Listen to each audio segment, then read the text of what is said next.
This is a presentation of the Oklahoma Sports Network. Any other use of this telecast or any pictures, descriptions, or accounts of the game without the Oklahoma Sports Network's consent is prohibited. It may not be reproduced or retransmitted in any form, and the accounts and descriptions of this game may not be used without express written consent.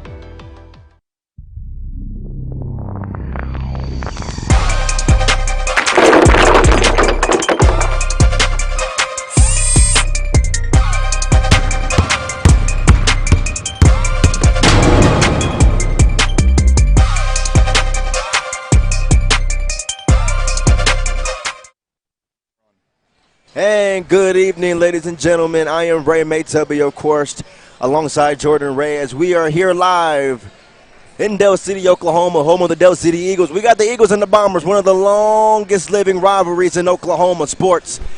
It is women's basketball, mid-dub basketball. And Jordan, what should we expect out of both teams coming into this game tonight? Well, Ray, like you said, it's a long-time rivalry, but right now the rivalry is hot on both sides. And these teams have dominated the rest of the district play, with the exception perhaps being for Del City. They did lose to Lawton MacArthur. So they're still battling for seeding. They're still looking to host. They're still looking to win the district. And I know for Del City, they're looking for some respect on the girls' side because they have not beaten Midwest City in over a decade. And they have a good shot at tonight. This is not the same Del City team that Midwest City beat in December. And Midwest City's not – they got other players, but they may be a little banged up. We'll talk more about that. So this is a important matchup for both teams because, again, it's about getting a good rhythm in place but good seeding for the upcoming playoffs in a couple weeks. Well, ladies and gentlemen, I hope you have your volumes turned up because this is going to be hard to hear us tonight. This is going to be a rocking crowd for both games, the boys and the girls here tonight. Jordan Ray had the opportunity to sit down with Coach Malloy on the Coaches Show, and that will be brought to you after this commercial break. We are Mid-Dub Basketball. We are the Oklahoma Sports Network. We'll be back.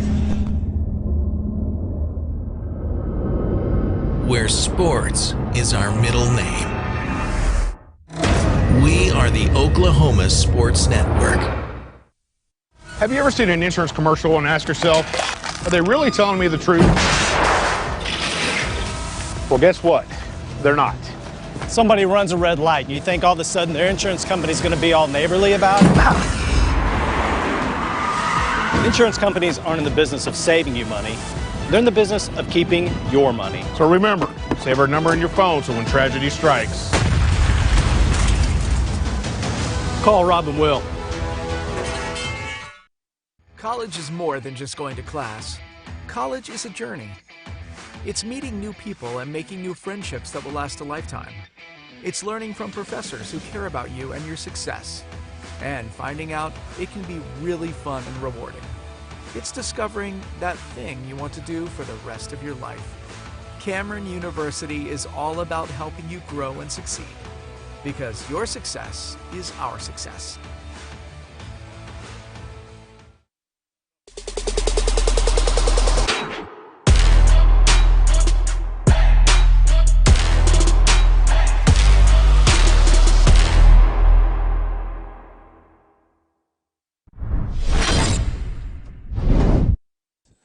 Okay, let's go ahead and talk Midwest City girls basketball with their coach, Megan Knight.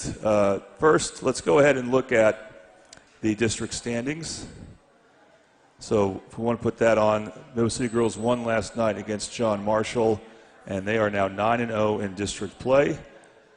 And Coach Knight, you've been winning by some impressive scores since your last tournament, and we'll talk more about that. But what can you say about what your team's been doing so well?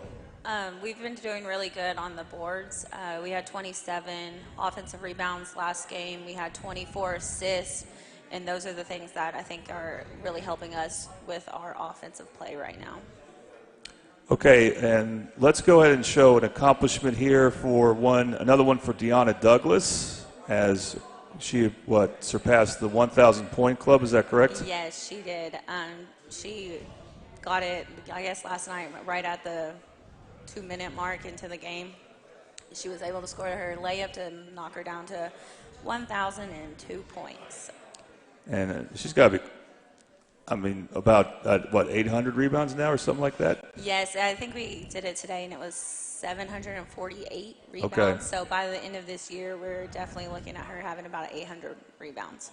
All right. The more games you get, of course, the more opportunities she'll have. One thing I want to show you right now is a list of the scores that the Middle City girls team has had. So that's the next one over here. And this is in district play. Now, I had a list on me, but we had to scramble to get on, so I don't have it on me at the moment. But you've been winning by some impressive scores like we talked about and throughout all of district play. I think the closest was Lawton MacArthur by about 13 points. Yes. And you actually hit the 100 mark yesterday. First of all, when you hit the 100 mark, is that a big deal? Do the players get excited? I mean, the girls got excited. It doesn't really affect me, but the girls definitely, that was kind of a goal that I don't know why, but they just really wanted to do it. And so it was really good to see some of our young kids be able to, partake in that with everyone scoring. So. And then when you look at the scores, of course, these games, they're coming easy to your players right now. I know tougher games await. How do you keep your players focused, or what do you keep them focused on when you know that they're up by 30, they have the game in tow? What's the mentality there? We give them goals every game, so we let them know how many offensive rebounds we have to have, how many turnovers we have to limit ourselves. And so we just make sure that we focus on ourselves and not always on the opponent, so that we are continuing to get better and not changing our style of play to our opponent. And so we're just trying to strive to continue to get better no matter what the score is, and continue doing our basketball no matter what the score is. And you did have some challenges in your tournament a couple weeks ago at Moore. Yes. So you fell short against Choctaw, I think maybe still undefeated. Yes, they are. They're doing a really good job. So it was good. We had three really tough games back to back. We had Bixby went into overtime. We kind of beat ourselves on that, and so it was good for us to learn through our mistakes and then bounce back. Have Choctaw, which, like you said, they're undefeated. They're doing a great job in the 6A right now. And then, competing against Moore, who's just very physical. They compete day in and day out, so just being able to get that win on their home court was really good for us, just especially get us ready for the playoffs when we have to play tougher competition. So what do you tell your team after, let's say, their second loss? Because you lost to Bixby and then Choctaw on back-to-back days. What's the message, or what do you tell your team that you want to focus on that they need to get better at? We just try to regroup back on ourselves. We've been lucky this year. We've only had 3 losses. All 3 have been to 6A opponents. And so we just, talk to our team about, learning from those mistakes so that we don't end up doing that again, especially with these close games.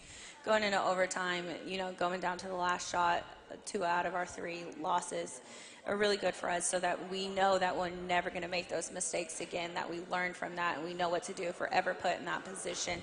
And so just figuring out how to bounce back mentally more than physically, and that's what the girls did that Saturday. And it was decided that next week you're going to make up the Guyman game.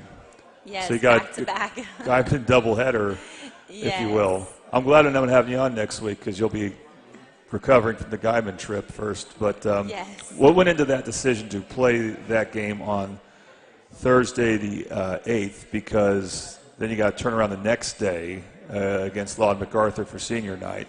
Yes, it was kind of out of our hands. They have a lot of things going on Saturdays, and it's being such a long travel game for them. It was really hard to get them back down here, just, with the turnaround, having a game on Thursday or, a game on Tuesday. It was really hard for them to get there, so we had to do what we had to do. It wasn't really ideal by any means, probably on either side, so it's just kind of one of those, that's the only date that works for both of us, and so we're going to go with it and, hopefully get 2 W's that week. Okay, so we get to have this 2 days before your big showdown at Del City. Yes. And we have talked about this before. They're back now at full strength. They got their guards that they didn't have in the first game. So what do you think is the challenge there against the Eagles? A game we'll have on the network, and we can't wait to have it. Yeah, they're playing really well.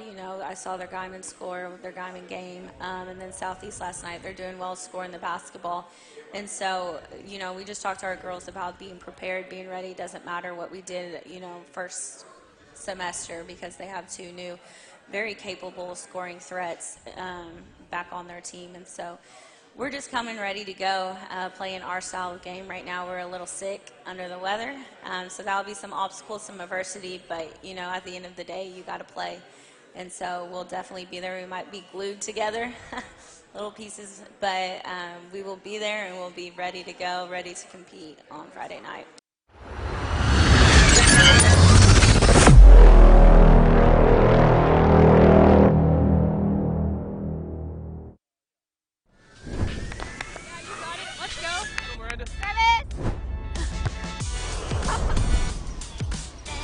I want to start a car mechanic shop. Let's say we go to Scissor Tape. Ready to go get some coffee? Yeah, let's go.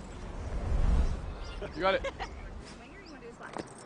think she was from 1, Rose State. 2, 3. Woo-hoo! Congratulations, Rose State college graduates.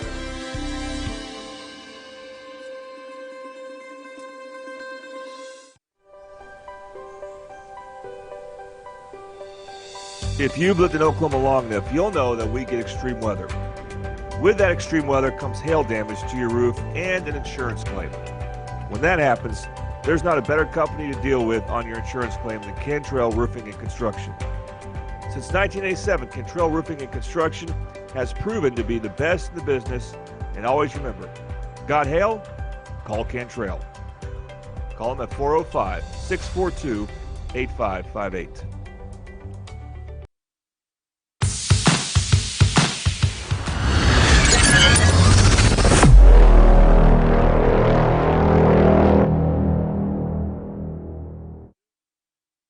And we're back live here in John Smith Fieldhouse, home of the Dell City Eagles. Ray Maytubby and Jordan Ray here on the call tonight. We're going to tap in right now with our district standings as Jordan goes in to depth with that, with this ball game here this evening. Thanks, Ray. So let's look at the District 2 standings.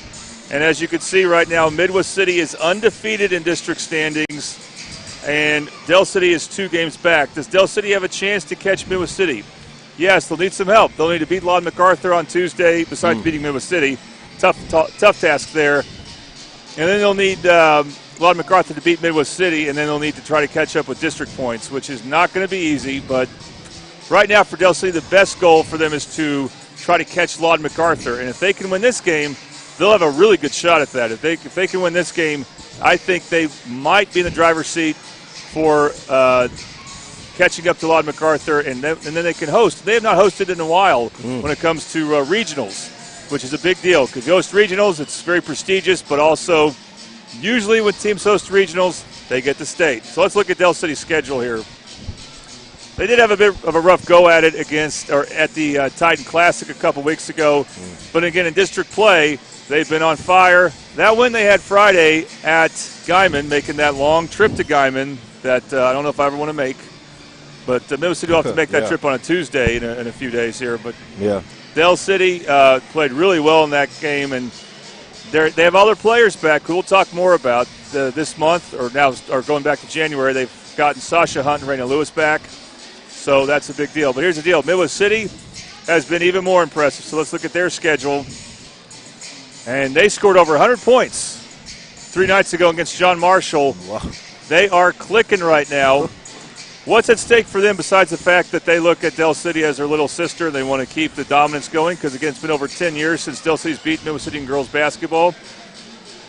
You know, for Midwest City, if they win this game, they can probably relax a little bit. I'm not saying they're not going to try to win, but it's very hard to see any scenario where they could then not win the district because, yes, they got to play Lawton MacArthur still, but they beat Lawton MacArthur I believe by 13 points. So they would have to lose to Lawton MacArthur by 13 or more points for Lawton MacArthur to have a tiebreaker against them. And that means losing to Lawton MacArthur on senior night. Yeah. So it's just not very likely. They are very much in the driver's seat if they can win this game, and they can play with a little bit more comfort this final week. We're about to go into our starting lineups for the game and introduction of our starters. The starting lineups, which is brought to you by Dynamic Health. At Dynamic Health Clinic, Dr. Kaufman specializes in athletic injuries and is able to get athletes back in action very quickly using a system called Advanced Muscle Integration. Play better and recover faster at Dynamic Health Clinic. As we await Captain Kelty. Yeah, we'll have the national anthem for you, which means we'll show off first the very esteemed JROTC. Correct. It's electric in here. It's alumni night, right? Which is good. You're Correct. here. Yep. It is alumni night. It will show love to a lot of Del City alumni basketball players. Here we go.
Ladies and gentlemen, please rise.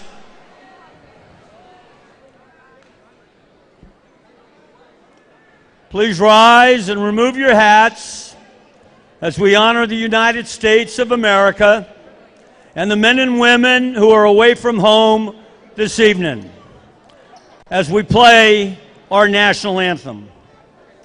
Tonight's colors are being presented by the Color Guard of the Del City Navy Junior ROTC.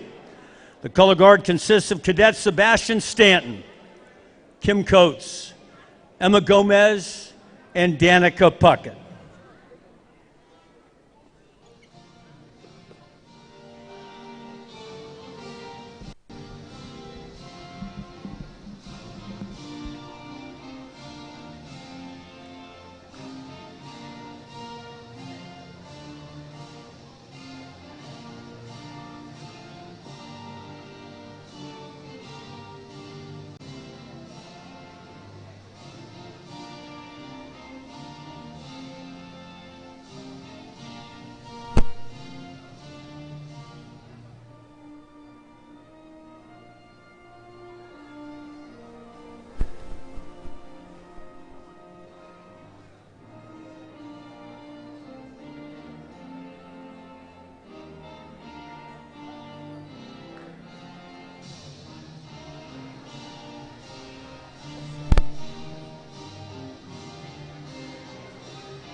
And now let's meet the Lady Bombers of Midwest City High School.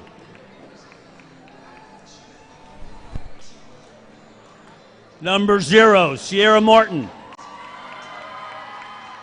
Number 2, Salaya Landon. Number 13, Seven Miller. Number 23, Sanaya Gaddis. And number 45, Deanna Douglas. The Bombers are coached by head coach Megan Malloy Knight and assistant coach Allison McFeeters.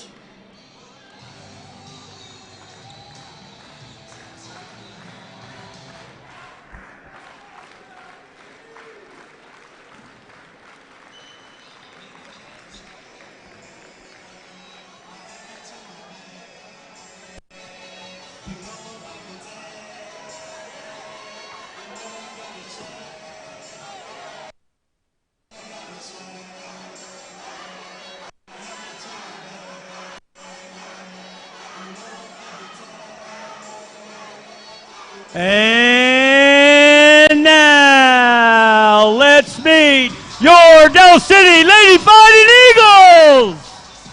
Number 0, Junior Malia Purafoy. Number 3, sophomore Sasha Hunt.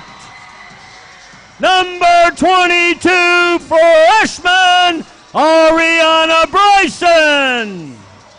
Number 23, sophomore Courtney McCarroll. And number 24, junior Shelby Thornton. All right, I love that because Coach Kilty almost lost his voice there. Yeah, Let's look at the starting lineups one more time for the girls. All right, so it's interesting for Midwest City. They've had to put Celia Landon in the lineup because Markia Pratt was feeling a bit under the weather.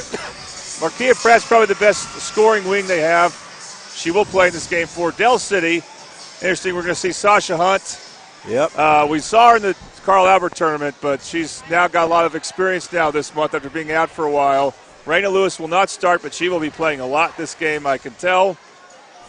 And let's get this going here.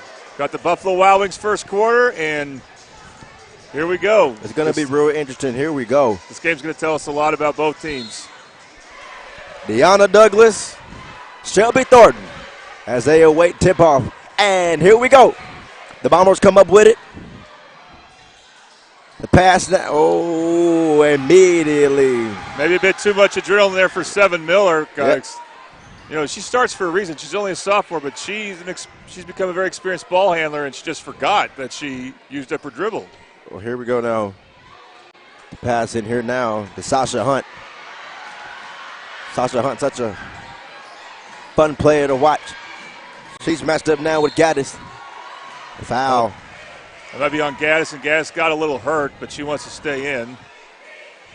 There's probably just bumped knees or something like that. It is on Gaddis. Here we go now, the pass in. She's looking for Courtney McCarroll. She got her. McCarroll now drives, puts it up, no good. Douglas with the rebound. And it's Gaddis now matched up with McCarroll. 23 on 23. The pass now here, right back to Gaddis. She finds Martin. Martin matched up with Sasha Hunt. And the defense for the Eagles. And matched up versus Thornton. Thornton with her hands up. But the Bombers get it back. Here we go for three. The corner. It's no good off the mark. Put it back up though by Martin. And it's beautifully put in by Sierra Martin. What a play.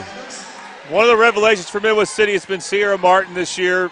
She's 5'11", but she can play inside and out. Did not finish last year real well. Much better this year. And look at that, Courtney McCarroll. Wow, what a great sign for Del City because she struggled in the Carl Albert Titan Classic. And there she is going right at Deanna Douglas and scoring. Huge play for Del City because that could get her going. Pass down here. Miller. Uh-oh, for three. Put up by Gaddis. It's no good. The rebound. Oh, ball still loose. Martin picks it up. She's matched up now with McCarroll. Martin passes. Oh, and out of bounds it'll go. She had the right idea, but probably put a bit too much zip on it for Seven Miller. So Del City's going in the zone. They're going to see if Midwest City can make some outside shots, but they got a rebound. Del City's had a bit of trouble on the defensive glass, and then Midwest City a steal.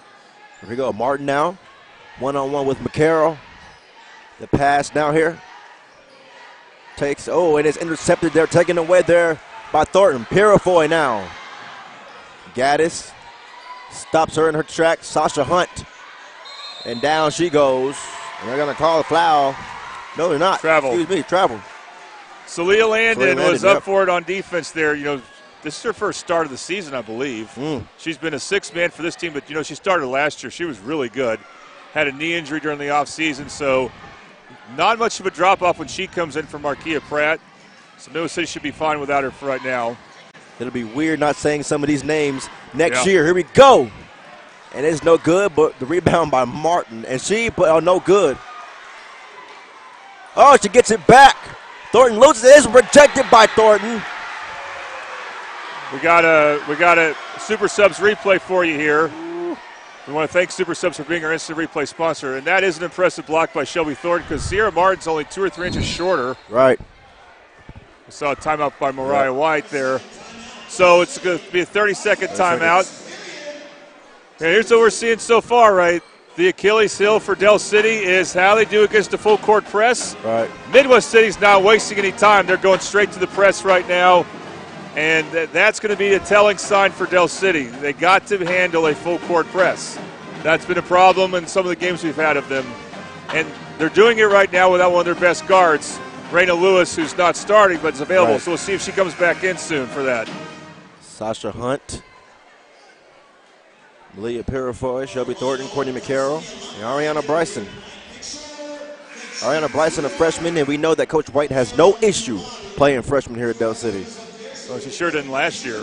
No, absolutely not. Very good sophomore class now. Yes. When you throw in the Mackenzie Smithers. Another turnover. Yep. I guess I couldn't see, but I think they called McCarroll for a palming. Or no, they're calling a foul. And Martin, man, she's a serious player. Well, she's played so well again, and she's got the size advantage on McCarroll. I guess they called McCarroll for an armbar offensive foul. There he goes, out of bounds. But you know what? We talked about Del City struggles. They're tied at 2 here because Midwest City has had trouble shooting, and they have had some trouble passing the ball around the Del City zone. Right. Midwest City not shying away from that three-point line at all. McCarroll and Martin. This is going to be my favorite matchup tonight. I'm invested in that right there. Sasha Hunt puts it up. They're going to call a foul, leave on Martin. Now, Martin will not be in if she commits fouls like that. Sasha Hunt had to step on her. I think Martin felt like because she's about 8 inches taller that she could block Hunt's shot from behind, but clearly a foul. You're not in a position to really block a shot there. And you can tell that was a bit too strong. And these free throws are brought to you by Tooney Buys Houses. We buy homes in any condition. If you or someone you know needs to sell a home for any reason, please call us today for a cash offer. 405-931-3046. By the way, Ray, you know what my favorite matchup is? Yeah. I'm already knowing. It's down low. It's down low, It's down low. The 2 6-footers. Yes. Deanna Douglas and Shelby Thornton. That would be it. The passer now is taken away by Hunt. Sasha Hunt. Fast break. Can you slow it down? Oh my goodness, and it's good hands there from Landon. Yeah, Celia Landon gets in there, and no foul committed on the play there. Now the first sub for Midwest City is C.D. Johnson. Is Marquia Pratt going to be available? I was told she's available. Will she play, though, much? Courtney McCarroll trying to draw the foul. Oh, just has to say that she is in. So Coach Knight's made 2 subs. That's a great play by Pratt. And it's a good sub for Midwest City. Pratt will be a difference maker on offense. Midwest City struggled on offense so far. Pass here. Good strong hands there by Thornton, and she's going to put it up. No good. The rebound by Purifoy, who finishes off for her. What a shot by Malia Purifoy. You know, Purifoy has a way of being at the right place at the right time. Not a flashy player, but as kind of a power forward, she can really do a lot to help Thornton, and she did so right there. 4-2, your score here with 4:20 to play. Pass down low. She saw it. Steps back. Ooh, nice. That's Nice Markia shot there. Pratt. She has such amazing scoring instincts. That was a beautiful play there by Markia Pratt, excuse me. Sasha Hunt. You can hear the D-up chance. Oh, taken away there. And here we go. Can she finish? Yes. It's good by Sanaya Gaddis. You know, we see this on the Super Subs replay. Sasha Hunt's not the easiest player to steal the ball from. The Gaddis is using her length real well. This is going to be all these matchups are very interesting here. The pass here for three, the corner. It's no good. Might as well be a pass right there. That was Ariana Bryson. Here we go. Oh, everybody on their feet for three. Oh, too strong. Right back to the Bombers, though. That was Shelby Thornton coming in on D, but the foul was drawn there by Deanna Douglas. So when you have aggressive offensive rebounding like that on one side of the basket, and you're going to draw 2 or 3 Del City defenders, that's when Douglas will do her thing, which is offensive rebounding. Right. Deanna with her free throws, again brought to you by Toonie Buys Houses. Here's Raina Lewis. Coming in. I think it's important she stays in and gives them big minutes. They need guard play at many different, a good guard play at many different spots. Hits on that one as well, and then what was just a 4-2 game is now 4-8 with the Bombers having the lead. Here we go. Ooh, that's an offensive foul. You knew that was going to be called. Well, when you favor your and what's interesting is she was going to her right hand. That's not her comfortable hand. And I think when you do that, sometimes you're going to try to overcompensate, and she fouled with her left hand. That's going to get called every time. That's one thing you always point out is her comfortable hand. And here we go.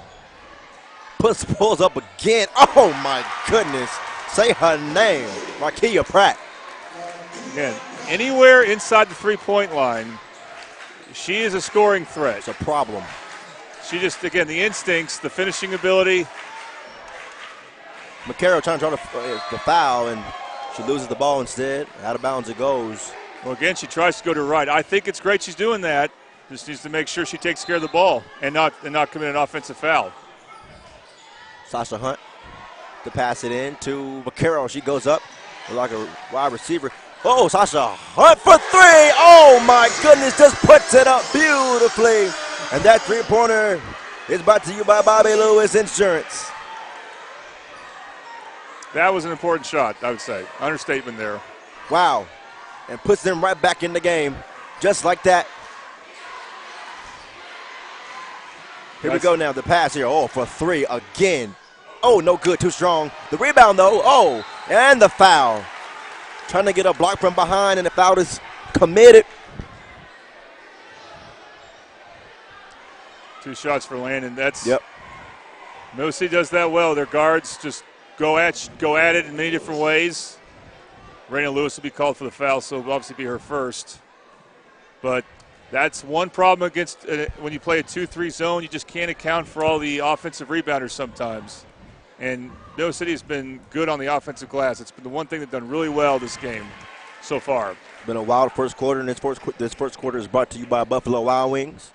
Come to Buffalo Wild Wings to support your favorite Middale winter sports team. Download the team card on your phone, show your waiter, and your team will get 10% off of the proceeds.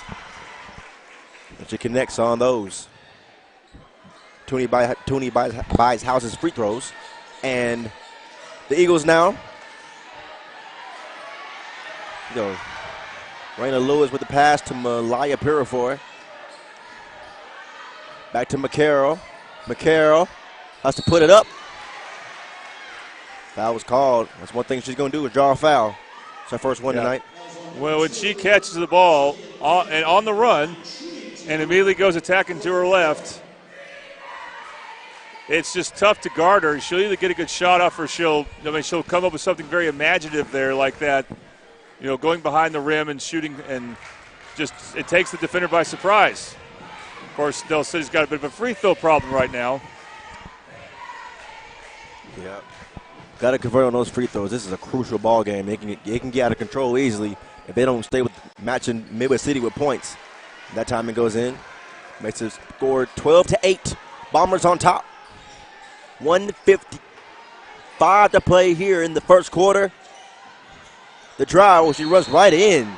Yeah, they're going to call travel on that one. Too many steps right there.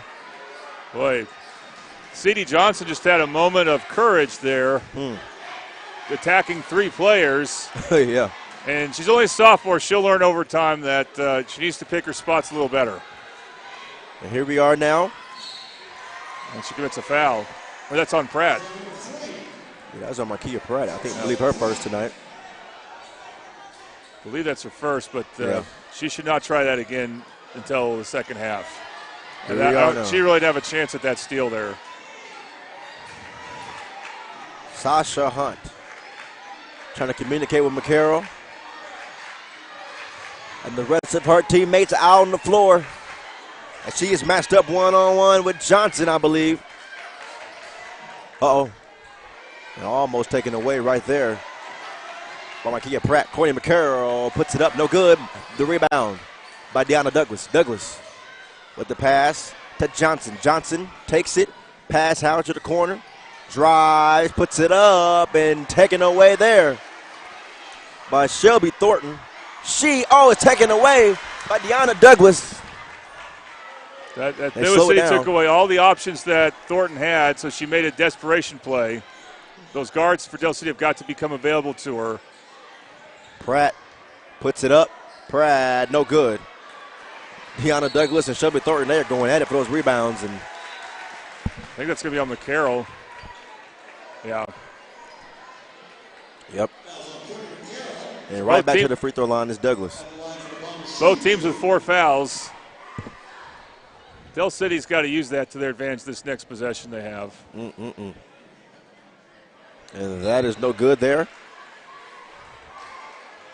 These free throws again brought to you by Tooney Buys Houses. We buy homes in any condition. If you or someone you know needs to sell a home for any reason, please call us today for a cash offer. 405-931-3046.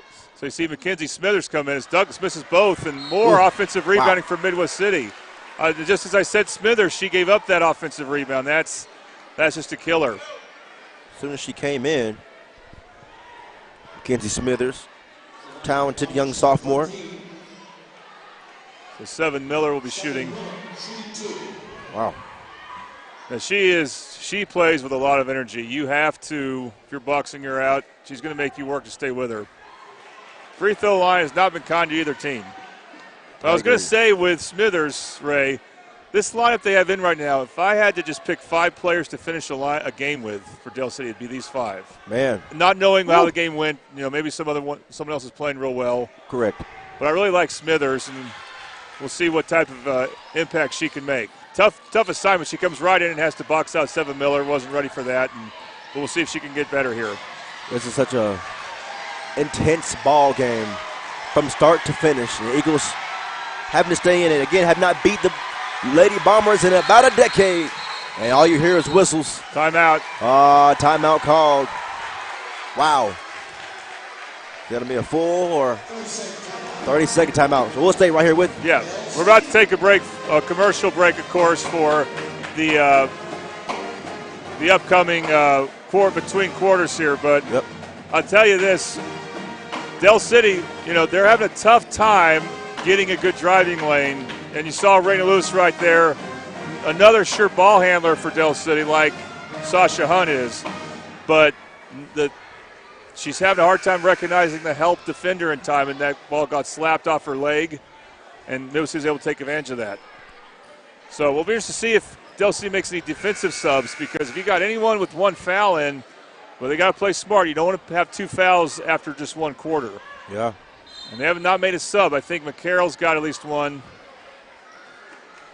And maybe Lewis, so they got to be careful here. But they're sticking with their 2-3 zone. Well, here we are now. The pass out here to the corner goes across the court to Johnson. She passes it down to Douglas, and Smithers goes. Smithers recognized the play Mississippi was trying to run. Douglas was not wide open. And Del City's defense has kept him in this game. 7 Miller, 13, matched up with Raina Lewis, number 4 for the Eagles. Uh-oh, and a turnover there by Lewis.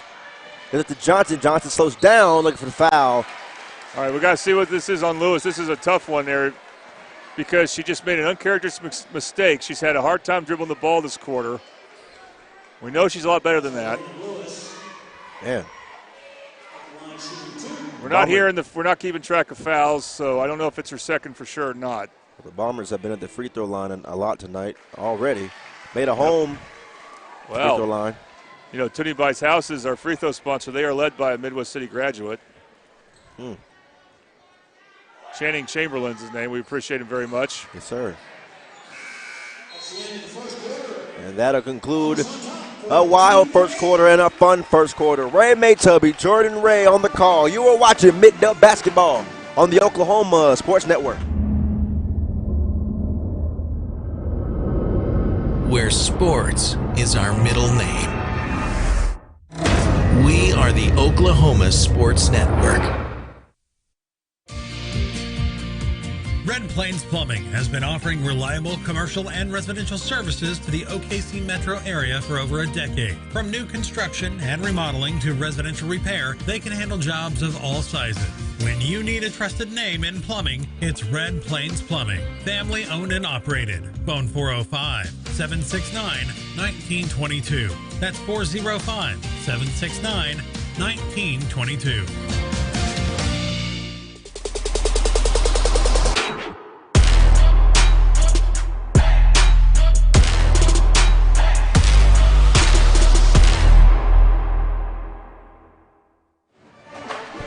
And welcome back, ladies and gentlemen. We are live here from John Smith Fieldhouse. Ray Maytubby alongside Jordan Ray as we start this second quarter, which is brought to you by Casa Juanita, which is a quick service restaurant offering fresh and flavorful fiesta meals in Del City, Oklahoma since 1976, located at 4718 South 29th Street in Del City, Oklahoma. That includes today. They were serving fresh fiesta meals today as me and my crew went there. I don't think they knew they were from Midwest City, but they took good care of us, actually. No, they would do it no matter what. It was fantastic. You got to come one of these days. 100%. I'm with that. 14-8 your score here as we enter the second quarter. Oh, my goodness, the shot too strong. But the rebound there by Smithers, she puts it back in. Great offensive rebound there by Mackenzie Smithers. Quick sequence there. Uh-oh. And she stopped, passes it to Sasha Hunt. Sasha Hunt slows it down. The pass here to Lewis for three, no good. And another turnover. And here we go, Thornton. Oh, she's no good. The ball is everywhere. Here we go, Johnson slows it down for the Bombers. You know, Thornton's playing as well as on defense as she ever has, but she's had a bit of a trouble finishing around the basket. That would have been such a big basket. That would have gotten the crowd for Del City exploding if she made that. I agree. Here we go, the three from Johnson. They knew it was coming. They just no good, too strong. The effort play there, but out of bounds. You see the problem for Del City, when someone shoots a three from the left wing, you want to have rebounders on the right side, and they only had one, and it was Raina Lewis, who's not very tall compared to Midwest City's front court. So they gotta be in a better position to rebound when they're playing the zone. Here we go now. Sasha Hunt matched up here with Sanaya Gaddis. The pass here to Raina Lewis. Lewis matched up with Martin Lewis. Oh, it looked very beautiful, but just can't get in. It's a great idea. She can take Martin off the dribble, no question. I'm surprised that's the matchup for Midwest City. Yeah, at the moment, I'm pretty sure that'll change, but Martin quits a travel. Yep. We'll see. Now, because that's a dead ball turnover, we'll see if that's the intended matchup. But, again, Del City, one of their biggest needs on offense is just finishing around the basket. Purefoy comes in to give Thornton a rest. I don't think it's going to be a long rest for Thornton. Yeah, certainly not, especially with Deanna Douglas being the threat that she is. to any team. Oh, pulls up. Nope, too short. The pass here. Hunt for 3. Oh, it is no good. She converted on one earlier. All right, the pass here to Johnson. Johnson now goes to her low. Good deflection by Lewis. Yep. Marquia Pratt is what she was looking for. I'll tell you, the shots for Del City are better.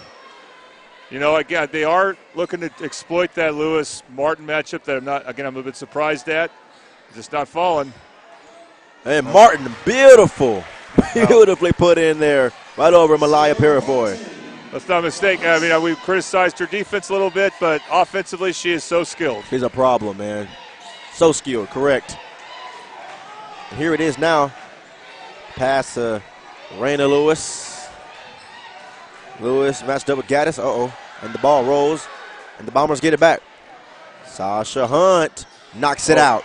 What hands. But Martin gets it back. Again, beautiful. Just right there, and this is where the game can begin to get out of hand. Yeah, we're going to see this on a Super Subs replay. But Martin, I mean, she can score a lot of different ways. She doesn't always look for a shot, but when she becomes more aggressive, she usually makes things happen. Raina Lewis matched up with her, with Sarah Martin right now. Del City have to convert on shots. Have to be smart with the basketball here. Sasha Hunt matched up one-on-one with Sanaya Gaddis. Smithers puts it up. It's no good. Ball's everywhere. Good off Douglas. Man. Kind of a wild shot by Smithers, but you know what? She got the opening there. Now she's going to come out. Del City needs a good inbounds play here. When you're having trouble scoring, you have a chance to inbound underneath your basket. We've got some subs here, but the Eagles. And here comes, Shelby Thornton is back in the game, and Akila Howard's now in for the Eagles as well. Nice pass here to Malaya Purifoy. Purifoy matched up. I like this matchup right here with her and Martin. Woo! Yep. And a forced turnover there by Seven Miller. Deanna Douglas with the pass to Martin. Martin makes a move. What are they going to call what? Call for a travel. That's a tough one. The ref saw her shuffle her feet before she dribbled. That's probably a good call. Her second one. But she had an easy layup if she could have executed a little better there. That would have put the game within 10. Sasha Hunt driving. We're looking to drive, and out of bounds the ball will go. Yeah, I don't know, Lewis, and now she's out right at the moment, but Hunt as well. They're just not as secure with the basketball as you expect. You can credit those defenders for a lot of that. Hunt again for a 3, too short. Howard matched up with Douglas. Let's see who that's on. I think it's on Howard. Yep, it is. Well, you'd rather be on her than Thornton. Yeah. Thornton has 2. Thornton has kept Midwest City from making more shots than they have right now. Yeah, man. I'm not sure if she has. I don't even know if she has one foul. Yeah. I don't think she does either, actually. Her defensive presence has been certainly felt by the Bombers tonight, but Martin with the pass to Johnson. Gaddis now trying to find a place to go. She dumps it off. Martin puts it up. No good that time. Howard with the rebound. Thornton with the stop. Just a good contest. Shelby Thornton. And you mentioned it. She's had some struggles with these easy layups. I'm not going to say that was super easy, but she's got to be under control. Now she's got a foul. Yep. And, on Thornton now. Eagles need to keep this game condensed, so what happens let it is get away. Thornton on the previous shot, she just goes too hard, too fast. She needs to be under control when she shoots that layup. Here we go. That's Gaddis now. With the pass, back to Gaddis. She goes to Johnson outside. Back to Gaddis now. Matched up. The three-pointer. It's no good. Howard on the rebound. Quick pass, strong pass. Good pass. Courtney McCarroll, she got it. They needed that one. Puts it within 6 now. What a pass by Hunt. Right over the defender. The best pass we've seen from Del City this game, as you saw that a second time on our Super Subs instant replay. Howard matched up now with Deanna Douglas. And she passes it to Seven Miller, right back down to Douglas. Purifoy with the ball now. Pass it to Courtney McCarroll again. Courtney gets it. Eagles needed it. All of a sudden, Midwest City's transition defense very average at best. And Thornton is the one who's creating the misses leading to the layups. And she stopped Douglas there. Sierra Martin matched up with Howard now. Passes it right over Courtney McCarroll and right back to Martin. She's trapped there and watch it all. The quick three. Boom, no good there. And she'll let it go out of bounds to Sasha Hunt. A little surprised Hunt didn't just grab that ball and go. Yeah. Might have felt the presence of a defender behind her. Yeah, not a bad idea, but you let Midwest City make some subs and kind of reset. On the other hand, Del City's going to bring Lewis back in. Lewis was a little off when it came to dribbling the basketball. The first time she was in, we'll see if she could be a little bit more controlled here. But Del City can be right here in the thick of things with the basket. Raina Lewis, Sasha Hunt in the game. The screen put on there by Howard. Lewis trying to find somewhere to go, and it's taken away there. That's Knox there. Say her name for the first time. And yeah, she's come in for the first time. Yeah. Chloe Knox, great denial defense on Raina Lewis by Knox. And then that draws a foul on Hunt. I think Midwest City's done a good job at times denying Sasha Hunt when she doesn't have the ball, as Del City players try to get it to her on an easy handoff, and Midwest City's not making it easy on that handoff. Oh my! There's no. And they Bombers fans wanted a foul, but no, definitely not a foul on Thornton the first time.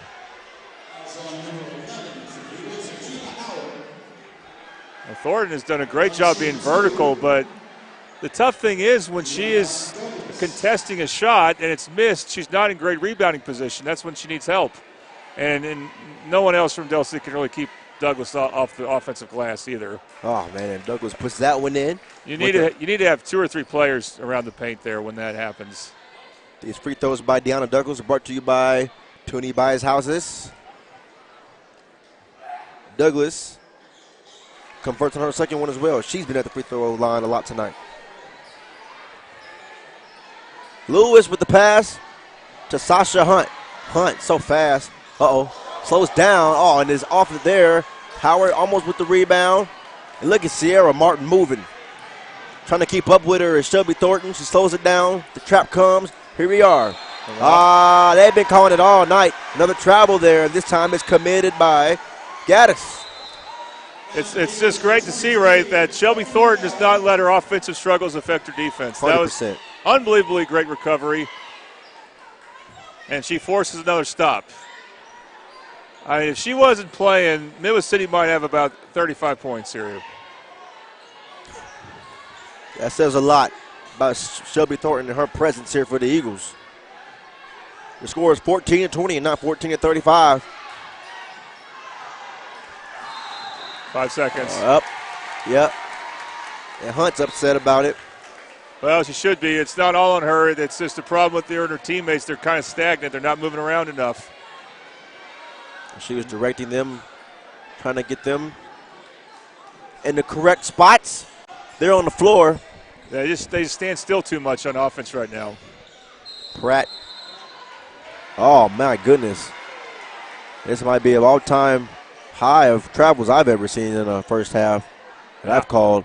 I'm surprised. You give Del City a lot of credit for their defense. I'm surprised Midwest City against the 2-3 zone has not started to figure it out more and pass the ball around to get better shots. Sasha Hunt now matched up with Gaddis. A minute to go, and it's rejected by Gaddis. They called a foul. I called it. And we can only speculate here, but I think that's Gaddis' second. Yeah, correct. I can speculate. Sanaya Gaddis, 5'7", senior.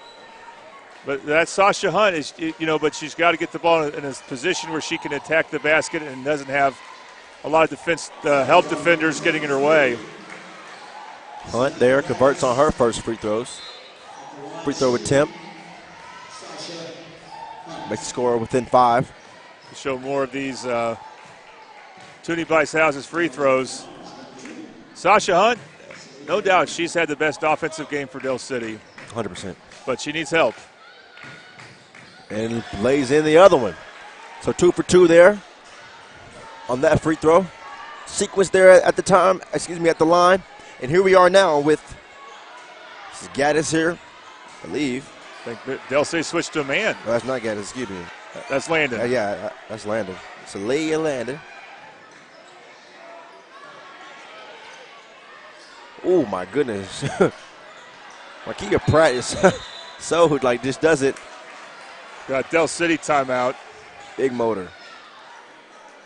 That'll be a 30-second. And well, turn up the band. Call it full. But let's keep it here, Ray, because we're about to take an extended halftime break here. So I want to say that one thing that for you, those of you that are Del City fans watching, we got one more regular season game of theirs on the network. So let's see if we can pull that up, Matt, our producer. And that's Del City against Lawton MacArthur. And that should be Tuesday. We'll see if we can get it on here. Yep. Anyway, trying to direct him there. And no, that's next halftime. All right. A little sloppy there, but we got it for you. So Del City and Lawton MacArthur, no matter what happens this game, Del City still has a chance to catch Lawton MacArthur because they lost him in overtime. We were there. Right. And that's only, no matter what the final margin is, I think Lawton MacArthur won by like 5 points. But that's only 1 point for Lawton MacArthur district standings and 1 point against Del City. That's the rule for if games go into overtime, doesn't matter what the final margin is. It's 1 point for the winner, 1 point against the loser. Right. So that gives Del City a chance to catch up to Lawton MacArthur when it comes to a tiebreaker and maybe host a regional. So that's a big game for Del City no matter what happens here. And here we go. The trap there on, was on Smithers. And she puts it up, and it is good. That's Marquia Pratt. Well, they tried to beat the trap with Sasha Hunt. Right. And she took her time to catch the ball. She didn't see Landon coming. Landon got the steal there. Woo, and just a little over the head of Smithers. Oh, and Sasha Hunt, man, she has been everywhere tonight. So out of the timeout, Del City takes a timeout. Midwest City sides will take advantage of this timeout and go with a full court press. Martin for 3. It's no good. It's short. And out of bounds it goes. Yeah, 3-point shooting hasn't been there. We've had one made by Hunt. Del City has to have a good press break here, and they really only have 3 guards in, and it's kind of a tough thing against a press. They need all 5 players engaged here. That's a good start there for them. Raina Lewis, the trap, trying to find somewhere to go with it. 2, 3. Oh, at the buzzer. Say her name, Marquia Pratt. Wow. And a Super Subs instant replay. Super Subs has chicken Phillies. Excuse me. Tri-Deluxe chicken sandwich, buffalo or barbecue chicken. And big thing for Del City, or Midwest City, while they're ahead, they have closed out the quarters pretty well. Yeah. And they're keeping their distance from Del City, looking for their first win against Midwest City girls basketball in over 10 years, 11 years actually. I think we got 2013. I think it's been even longer, like 15 years since Del City's beat Midwest City here. Right. So been a very interesting first half, 24-16 your score as the Bombers have the lead. You're watching Mid-Dub Basketball. Ray Tubby and Jordan Ray on the call. We'll be back after this halftime report.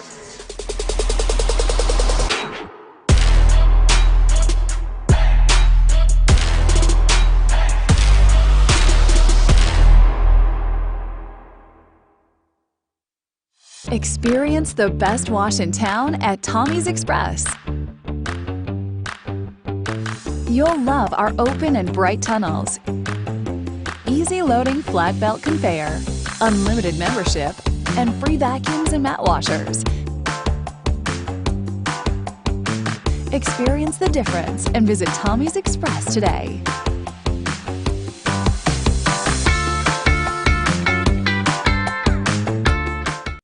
When it comes to your home, you need someone that you can trust to keep it safe and protected for you and your family. Vesta Foundation Solutions is your local, family-owned company that has helped many homeowners fix and protect their homes. Our engineered solutions can take care of all of your foundation repair, basement waterproofing, concrete leveling, and dirt crawl space repair needs. We take pride in getting the job done right, and you'll always be protected with up to a 75-year warranty.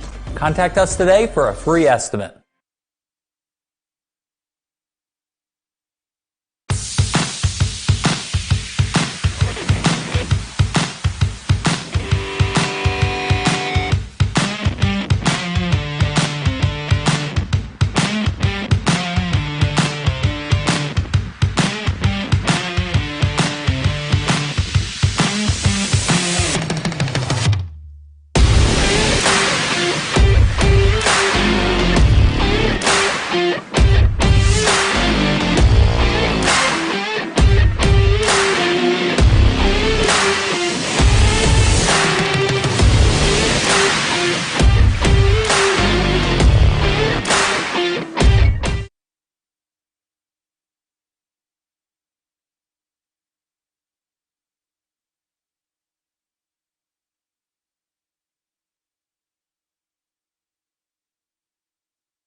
where sports is our middle name. We are the Oklahoma Sports Network. College is more than just going to class. College is a journey. It's meeting new people and making new friendships that will last a lifetime. It's learning from professors who care about you and your success. And finding out it can be really fun and rewarding. It's discovering that thing you want to do for the rest of your life. Cameron University is all about helping you grow and succeed. Because your success is our success.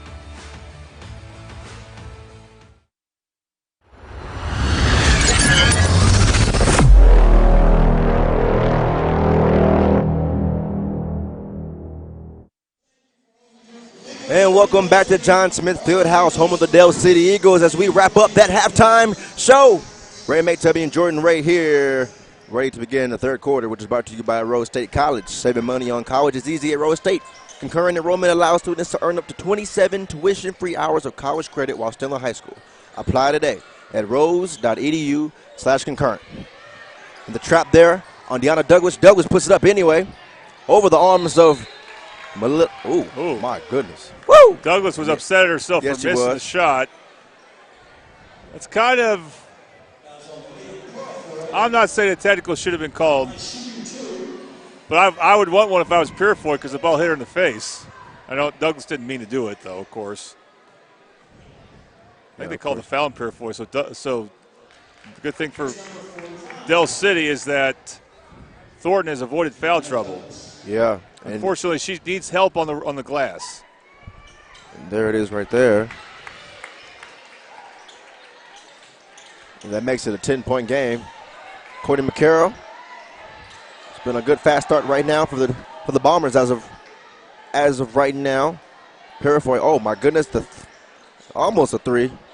And just throw it up in the air by Purifoy. Martin slows it down, lays it in beautifully. Great leak out there by Martin. By the way, Marquia Pratt is starting the third quarter in place of Landon. Yeah. So the normal starting line for Midway City. Martin. And down she goes. They're going to call a foul. Not a bad foul because Pratt had an easy two there. And Malia Purifoy just stared down the referee with extreme anger in her eyes.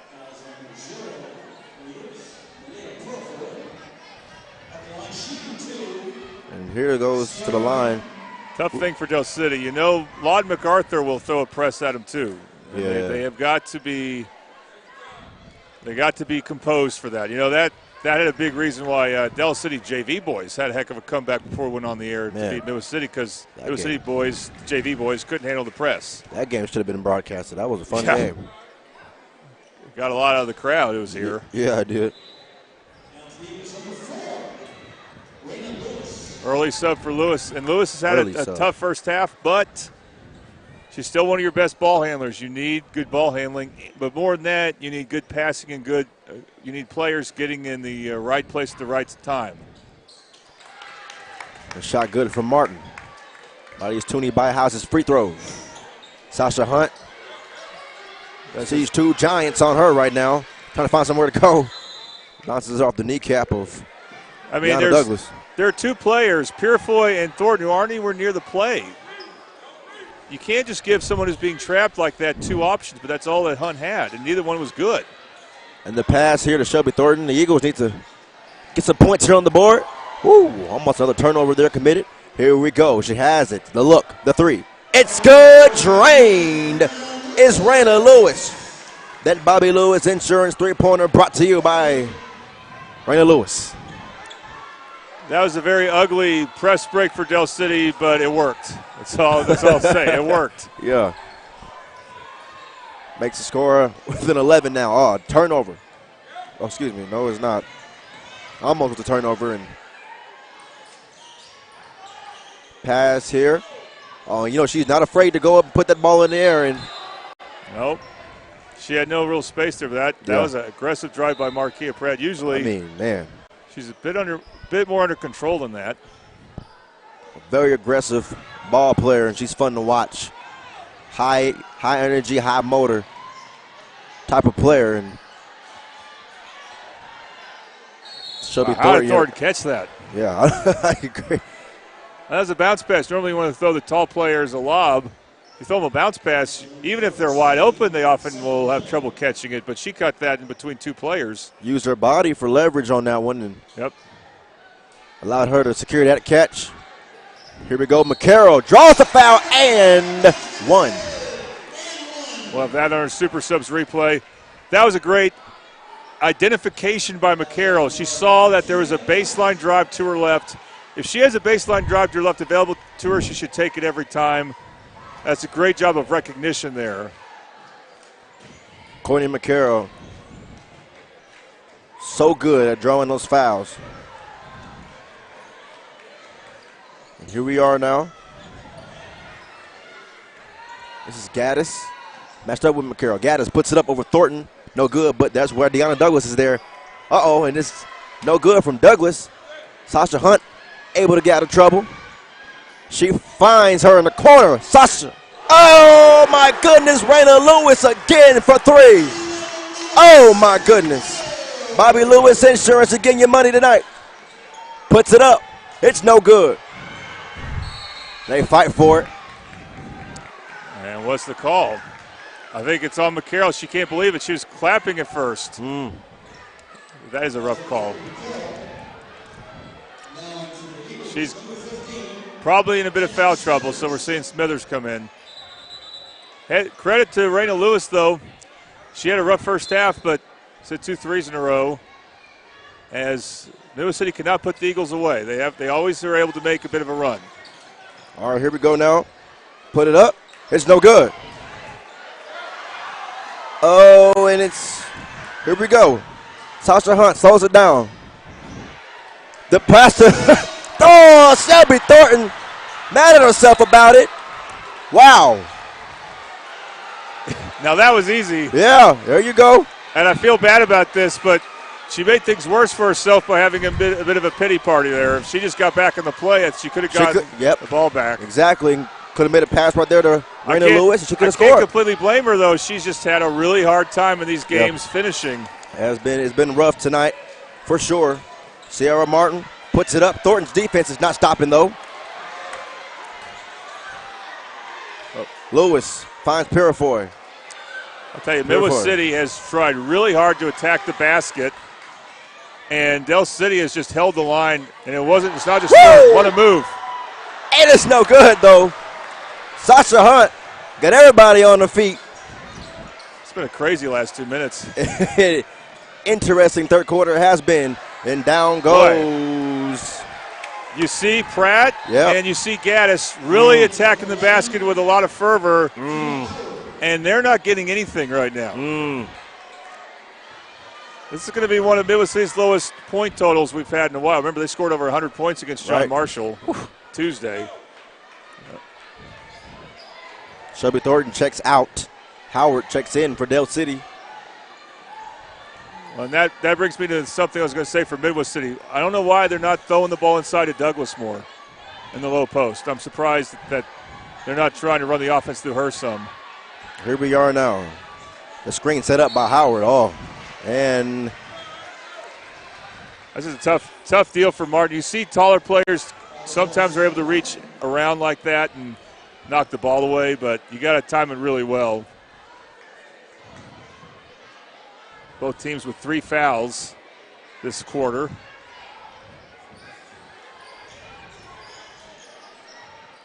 Another 3 attempt. It's no good. Too strong there for Sasha Hunt. And here are now Sanaya Gaddis with the pass here to Pratt. Pratt puts it up. It's no good. Boy, credit Smithers for holding the line there because she was not really in position. And again, Pratt and Gaddis, they are frustrated. They are trying to get, and Martin did it once too for Midwest City. They are just being very aggressive in getting to the paint, and they just can't get a good shot off. And credit Del City. This has been the score for a while, 30-24. Okay. Here we are now. The pass to Raina Lewis. Lewis now finds McCarroll. The big 3 right here. McCarroll matched up with Gaddis.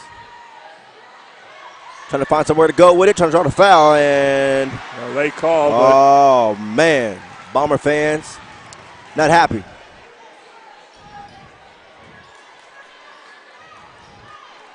So McCarroll decides to take her defender, not so much off the dribble, but just kind of back her in. Kind of got a wild shot off, but she drew the foul. I think Coach Knight for Midwest City has to be a little unhappy with how the fouls are being called right now. Yeah.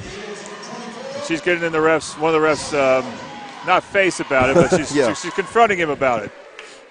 Trying to get an understanding some last second.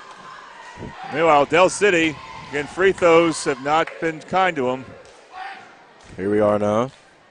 Another free throw attempt, always in and out that time. Doesn't go in again, and that is very unfortunate for the Eagles. You got to capitalize on those opportunities right there. But Thornton got a rest and no damage was done. Uh-oh. Nice play. Yeah, the pass down, and oh, my goodness.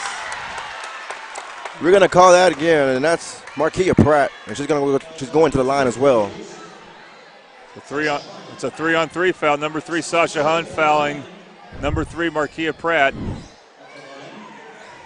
And what happened is they ran a set play where they look like they're going to post up Douglas, but they have Pratt curling around for what was a lob play there. A 3-point play.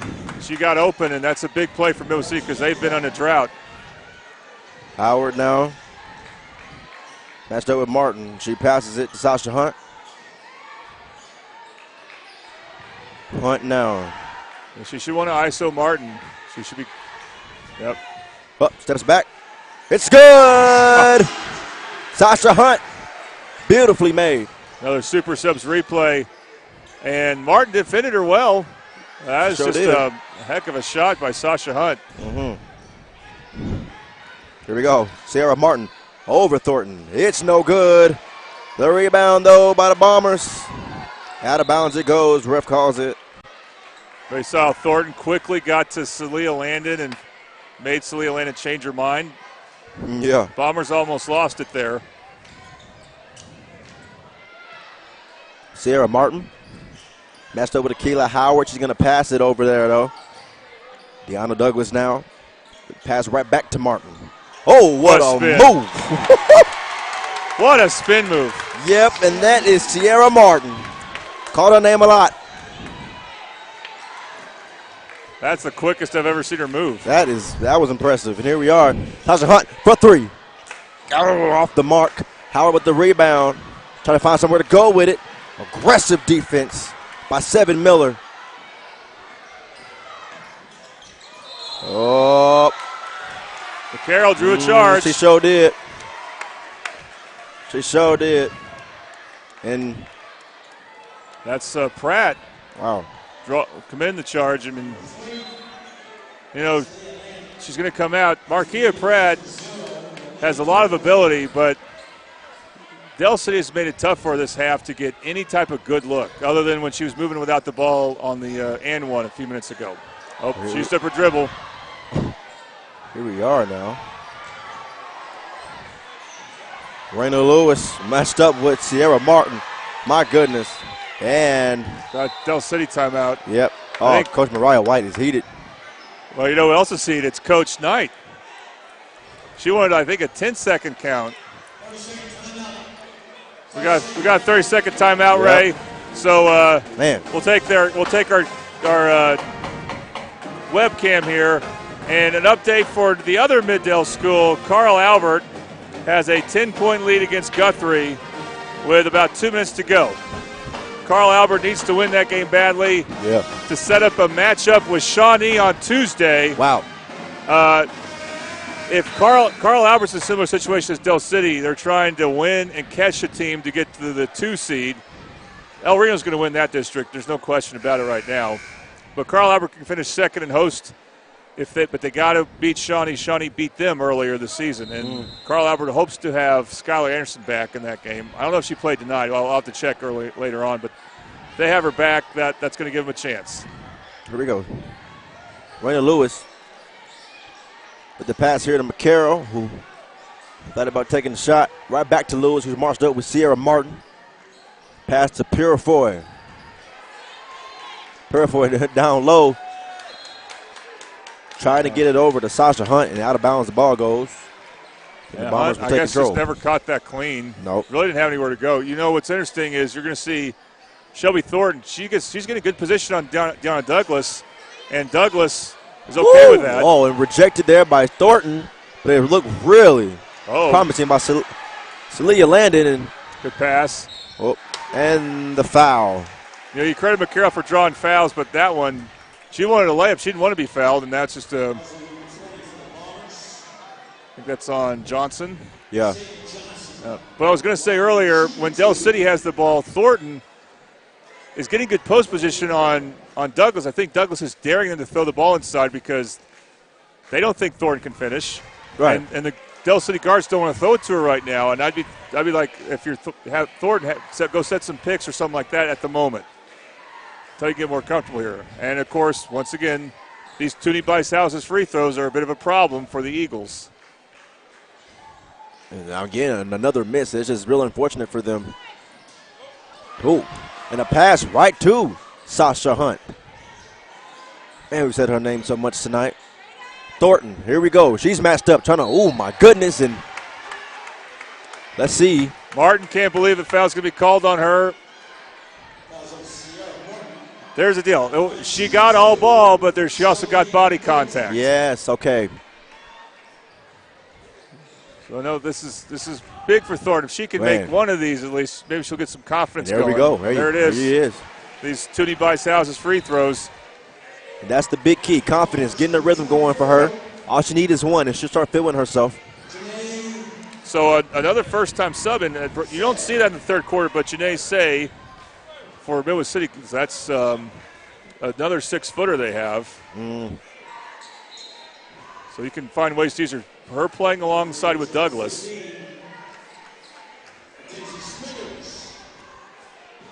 Here we are. Trying to convert on the second. It's too strong. Ooh, and that ball lingered top of the backboard for a cool second. Here we go. Johnson now to pass it in to Deanna Douglas. Douglas, her matchup is looking for her down low. Here she is, number 24, Shelby Thornton. No one's guarding Say. Everybody wants her to take the shot, but she's not wanting to do it. It's a good idea. She just came in. Yep. Johnson trying to find somewhere to go. Raina Lewis on D. Johnson one-on-one with Hunt. Switches in. That's all foul on somebody. I was going to call on Landon. Or that's not Landon. That's Johnson. Or they're going to say that Landon was fouled. Who's it on? There's some confusion there. Seem pretty set here. So I guess that's the fourth team foul on Del City. No, it's an offensive foul.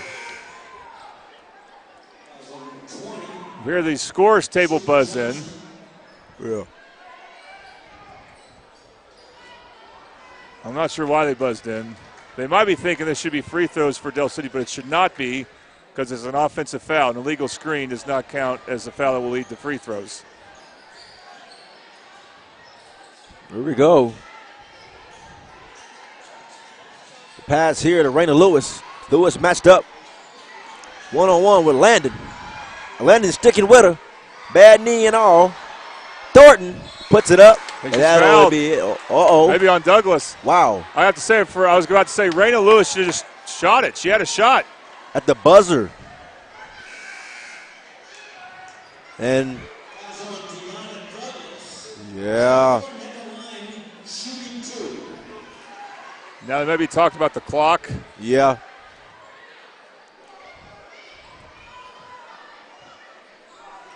The foul was committed right at the buzzer, and they're going to give Thornton the opportunity to shoot. Well, if it's at the buzzer, there should be no players along the lane, and they are coming off. Okay. Yep, they sure are. There you go.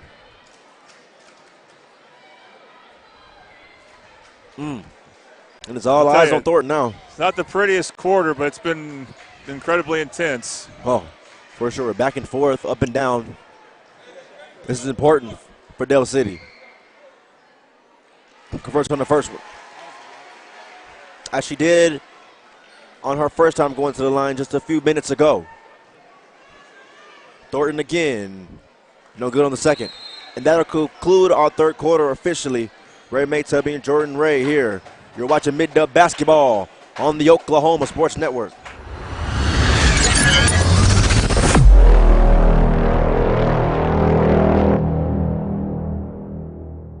When it comes to your home, you need someone that you can trust to keep it safe and protected for you and your family. Vesta Foundation Solutions is your local, family-owned company that has helped many homeowners fix and protect their homes. Our engineered solutions can take care of all of your foundation repair, basement waterproofing, concrete leveling, and dirt crawl space repair needs. We take pride in getting the job done right, and you'll always be protected with up to a 75-year warranty. Contact us today for a free estimate.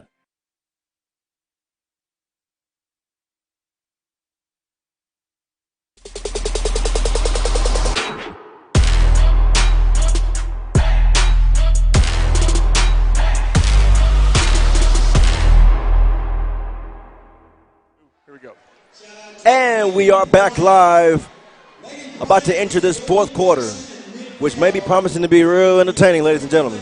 Yeah, we're going to go back to Buffalo Wild Wings. We'll let you know real quick. You can support Dell City Girls Basketball and Midwest City Girls Basketball. Show them one of those pictures, and they will receive, those teams will receive 10% of what you buy. Just say, hey, this is the team I'm with, but you got to show them the right picture, and that team will get 10%. All right, now, here we go. Nice Raina job. Lewis puts it up. She's no good there, though. Yep. Picaro with a blocking foul. Mm-hmm. Or a hip check, you'd call it that. And Lewis had a great move there. I mean, that's Dell City's problem. They've had trouble finishing some really good shots. Picaro's definitely in foul trouble, so Bryson will check in for her. Bryson, she's got to make sure she's very smart with the basketball. Here we are now. Oh, they ran this play again. Almost worked that time, but it was a little too far for Pratt. Marquia Pratt trying to get something going. Puts it up, no good. The rebound by Shelby Thornton. She finds Raina Lewis right now. Lewis finds Hunt. Hunt, step back. Drives, puts it up. Beautifully put in. Sasha Hunt. What a great hesitation move. I mean, her skills with the ball are tremendous. She found the opening there. Dell City's within 5. Within 5, as you said. The pass. Oh, the Bombers, they're looking for something. Hunt, Sasha Hunt, say her name. She puts it in again. What a great outlet pass. Oh, my man. goodness, Sasha Hunt. Brutal shoulder foul, not on purpose. Wrong sport, girl. Now, Dell City fans love it, though. As long as she's not in foul trouble, you're not too upset about it. Wow, as I mean, I told y'all it should be a promising fourth quarter to be entertaining. And it's just a common foul. Not that it shouldn't be. Yeah, right. But, you know, that's nature of this game. Dell City's making some mistakes on offense. I'm surprised at. But you got to give Dell City credit. And what an outlet pass by Shelby Thornton there that led to that Sasha Hunt layup. And, I mean, Shelby Thornton's presence, I mean, makes them change everything. Yeah, Pratt drove to the basket. She wanted to dump it off to Douglas. When you see Thornton, you should be thinking that. Deanna Douglas is open. But Dell City helped out really well there, took away that play. And now they can tie it with a 3. I've never just really realized how significantly taller Shelby Thornton is compared to most of these girls. The spin, Thornton, and she's fouled. Deanna Douglas got her. Wow. This is incredible. Midwest City's won every district game this season by 13 or more points. But they are in a dogfight for the first time. Now they've had tournament games where they've been in dogfights, and one have won, some have lost, some they have 3 losses. This is the first one. Boy, Douglas had a chance to really close the gap there. Man, she really did. But these last few minutes, Midwest City has been out of sorts. There you go, 35-32 your score. Thornton to bring it in, to bring it within 2, but doesn't do it. Down goes the sophomore. She wanted something to be done about it. She's matched up with Sierra Martin. Ooh. It's intense out there, Jordan. Oh, yeah. Pass right back down. Martin puts it up. No good, but she's fouled. Wow. I mean, give credit to the freshman Bryson. She Yeah. didn't back down, but gosh, there's a lot of bumping there. And Yeah. It's Yeah. going to be hard for the refs to call a consistent game like that because then you're going to see defenders keep doing that, playing that physical. Ariana Bryson is making sure, Sierra Martin was making sure she took advantage of the freshman Bryson right there. Which you should. But, of course, you got to find a way to finish, whether it's in the paint or at the line. More Toonie Bicehouse's free throws. Misses both of them. Wow. We're going to take a quick break here. You're watching Mid-Dell Basketball on the Oklahoma Sports Network.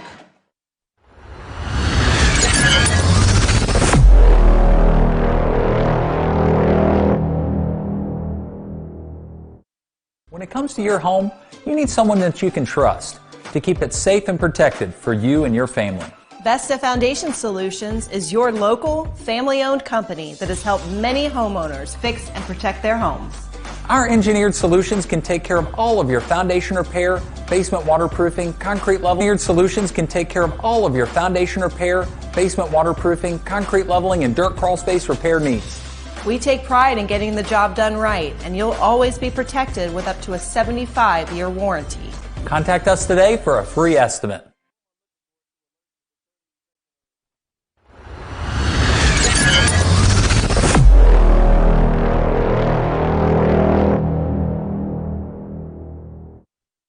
Back live here in this exciting fourth quarter.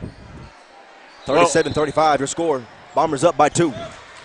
Immediately to go with a press. They got Deanna Douglas at the top of this 1-2-1-1 press for Midwest City.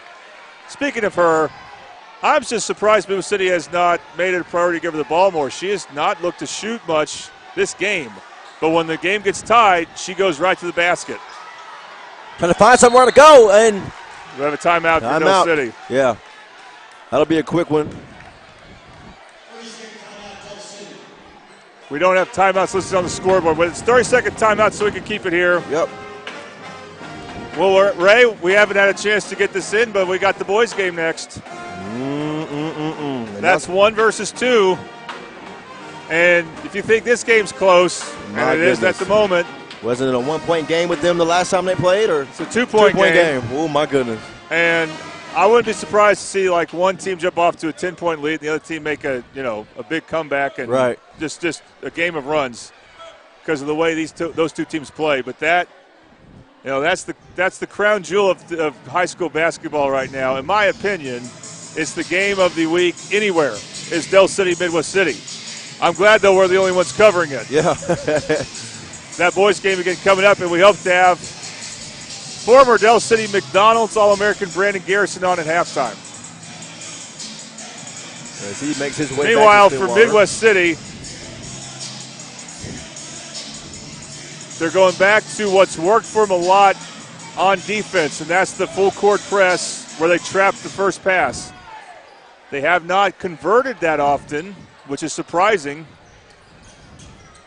but it has forced turnovers. Meanwhile, for Del City, when will McCarroll come back in, or will she? Man, that's a great question. I'm pretty sure we will see her. Trying to find somewhere to go. Sasha Hunt finds Brandon Lewis. Lewis to Smithers, the corner 3. Oh, it's good from Mackenzie Smithers for 3.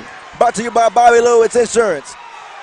Oh. Well, they're trying to draw fouls. Oh, they're going to call that off Midwest City.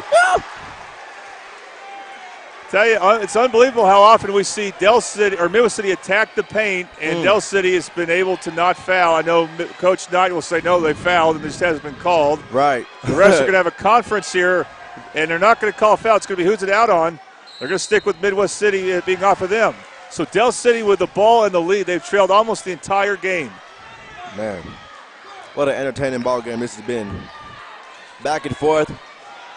Largest lead was at 11 for the Bombers. Now they're behind for the first time since.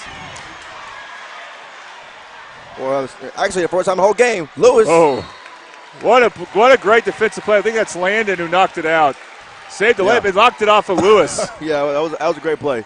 That was a great Lewis play. was going to have a wide open layup. She single-handedly broke that press. That's when you know Middle City's tired. You can't let one player beat the press like that. Here we are right now. Marquia Pratt with the pass. Right back to Sierra Martin. It has been a crazy game. There we go. Here tonight. Douglas, no good. Wow. Uh-oh. Yeah. That's the second time we've seen Douglas show a lot of frustration that included either throwing the basketball off the floor or the rim. Yeah. And she hasn't gotten in trouble for it yet. Right. The whole student section wanted to tech right there. Here we go. Sasha Hunt. Matched up one-on-one. Smithers gets it now. Smithers pass to Raina Lewis now. Lewis has a lane. And, oh, she's fouled. Wow. You know, it's a good thing we don't keep track of numbers. I think if we mentioned free throws, it would be very one-sided who's getting most of the attempts. Yeah. Oh, On the 100%. other hand, Del City has 3 fouls this quarter. Middle City only has 2. But Del City has by far had more free throws this game. Here we are now. Lewis to put it up. It's no good that time on her first attempt. I think one thing we have to mention, though, for Del City, it's been a difference. They've made threes. They've hit, I believe, 4 of them. Middle City has not made a 3 this game. That's surprising. They got players who can make them. They attempted a good amount of them in the first quarter. It's died down since. That's because Del City went away from their zone, I think. And the second one is good there. Made. And here we are now. Pratt matched up with Smithers. Finding somewhere to go. The pass to Martin. Sarah Martin puts it up over Thornton. It's no good. Douglas. And one for Deanna Douglas. And the instant replay brought to you by Super Subs. Middle City runs a great play, getting Martin open on a pick and roll. Wow. And what happens when Martin attacks? Shelby Thornton has to come over and help. Right. And again, who's going to help a rebound if there's a miss against Douglas? The answer is no one, really. Oh, 3-point play right there. Bryson tried to help, but that's a freshman who's much smaller trying to keep Douglas off the glass. Just not going to work. Here we go. Sasha Hunt. So fast, so quick. This your matchup right there. And yep. Not the best shot there by Thornton. Here we go. And no good by Martin. Sasha Hunt forced that miss. Here we go. Can Thornton redeem herself? And one for Shelby Thornton. And the line she goes. Wow. Finally, Ray, that's her first field goal. Field goal, yep. And what a time to make that play. You know what? She goes at the right speed. She's under control. She needs to learn from that one play. That's how she needs to attack. Don't go too fast. Oh, and she converted. That's a 3-point play, Jordan. Here we go. Well, I thank Super Subs for another great instant replay, and Toonie Bice Houses for sponsoring free throws. They've been busy tonight. Douglas. Oh, yeah, that's a foul. And one. My goodness, right back and forth. Wow. Now, just as we give credit to Thornton there, that's a bad foul. Yeah. She was beat. She was beat, correct. She was beat. Coach, she thought she was coming out. And Coach White's like, are you kidding? I can't take you out. Not right now. You may have 4 fouls, but you can't come out. Not right now. Doesn't convert on that one. Tie game, 42-42 your score. And the building is pretty full now. Not filled to the max, but close to it. Close to it. Hunt. Excuse me. Lewis. This is Pratt now. Matched up on Hunt. Douglas puts it up over Mackenzie Smithers and the timeout. I think that's Middle City's timeout, and Coach Knight is pumped. Yes, and for good reason. We'll see what timeout it is here. It's 30 seconds, so we'll keep it here. So, Ray, I mentioned the boys' game coming up. Who cares about that right now? This game's been too fun. But so for Del City, I should give him credit for this. I've criticized him for much of this game for struggling against the press. But they've gotten a lot better at it these last few minutes. I think one reason is they're more comfortable against it. The second reason is I think Midwest City's kind of gassed. And, it's going to be a tough week for Midwest City next week. They got to play 3 games in 4 nights. One of those games is a Guyman trip. Man. They're going 2 Guyman on Tuesday. It's about 3 hours? Yeah. Or 4 hours, I think. 4 hours. I saw Del City was there the other night. A week ago, yeah. They got to go on a Friday, so they got a little better part of that. Midwest City will still press. They don't have Douglas at the top of the press, but they have Johnson, so it looks like they still might trap. Well, here we are. Oh, Thornton. The pass. Yeah, they're not really trapping. Been a wild ball game, y'all. Rainer Lewis here. Matched up 1-on-1 with Seven Miller. Lewis. There's Courtney McCarroll. He's back in the game for the first time since the third quarter. I mean, this Bomber D has done the job right here. Here we go. The pass down. What a play by Douglas. Up 100%. Yeah, Deanna Douglas. She knew exactly what Hunt wanted to do. She stood in her way, but then had her hands ready to take the bounce pass to Thornton away. Well, here we are right now. Oh, she has a look, doesn't take it. She's matched up with the freshman again. I don't think you'll see Midwest City look for a 3. Probably, yeah. They're going to dribble around until there's a foul. They get a layup. Here we are. Oh, they have the open look, but of course, like you said it. Nope, not with 2:10 left to go. Yep. And out of bounds it goes. Trying to get it over here. So this is real important for Del City, or they need to be really sound defensively because Midwest City is probably going to run some type of play, maybe to get Douglas open. No, not her. Oh, they're going to call her for palming. Wow. Wow, man. That's the one negative when you have the ball and you have like a nothing but layup policy. You want to dribble around, Ray. You want to take clock off. But at some point, if you're not careful, you're going to turn it over, and it's going to be a bit of a wasted trip. Here we go now. 2-minute warning. It has been fun. And these next 1:50 seconds will be one to remember for all these young ladies on the court tonight. And for everybody here in attendance. Lewis with the pass to Smithers. Smithers matched up with Miller. The bounce pass is intercepted, but right back. Travel. Call that on Del City. Well, McCarroll went out. No, now she's coming out for an offense for defense sub. So right now, you got to say, if you're Del City, the ball has to go through Sasha Hunt when they have the ball. You got to give her a chance to create something. Here we go. Pass now to Martin. Martin for 3. Wow. Ow, it's no good. Deanna Douglas matched up with Thornton. Douglas. Thornton keeps it. Fights for it. She held. That's a good job by Gaddis. Great defensive play by Gaddis. Thornton needed to get rid of that ball. And we got a full timeout, I think, for the Bombers. And with that being a full timeout, we'll take one as well. You're watching Mid-Dub Basketball on the Oklahoma Sports Network.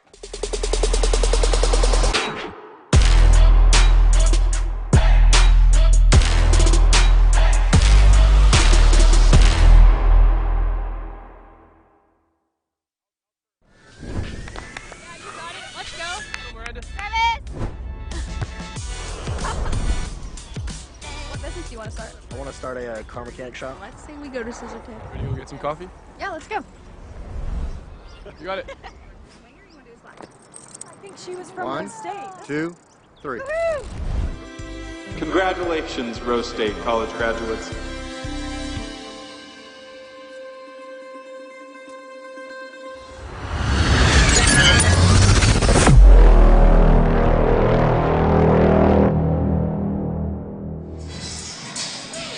And we are back live here at John Smith Fieldhouse. Ray May Tubby alongside Jordan Way. 1:16 to play. 44-42, your score. Bombers lead here at John Smith Fieldhouse. It's about that time, ladies and gentlemen. Coach Knight being told by one of the refs she's got one timeout left. Woo! Here we go. Sierra Martin to pass it in now. She finds Pratt. It's good defense by Smithers. Yeah. Made it really tough to throw a pass there. Here we are. That's Gaddis now matched up with Bryson, the freshman. Goes down. Here we go. There's a lane. Uh-oh. Puts it up over Thornton. Uh-oh. And something's going on with Smithers. Smithers is down. She went down. We'll have a timeout, an official timeout.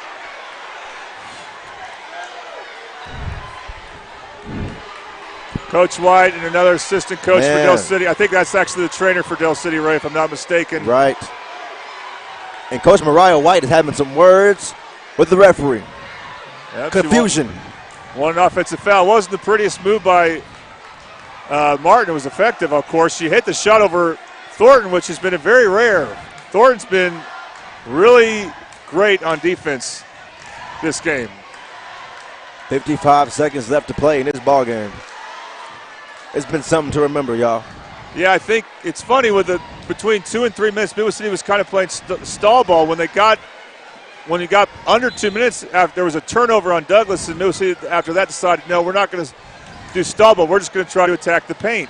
Yeah, which is a good idea. Now Del City's got to think they don't have to take a quick shot, but they really, really need to take good care of the ball and find a way to get a shot for Sasha Hunt or have Sasha Hunt create. And Midwest City's going to maybe help him out a bit by backing up and not pressing. That is very true. Here we go. 46-42. Bombers lead. Hunt puts it up. No good. Gets her own offensive rebound. Puts it up. Oh, they got it. Courtney McCarroll. Timeout Del City. Yep, and some subs. That's Sasha Hunt. I mean, she can make a play, Ray, when there's no space. Man. Let's go and take another quick break. We'll be back here on the Oklahoma Sports Network. Where sports is our middle name. We are the Oklahoma Sports Network.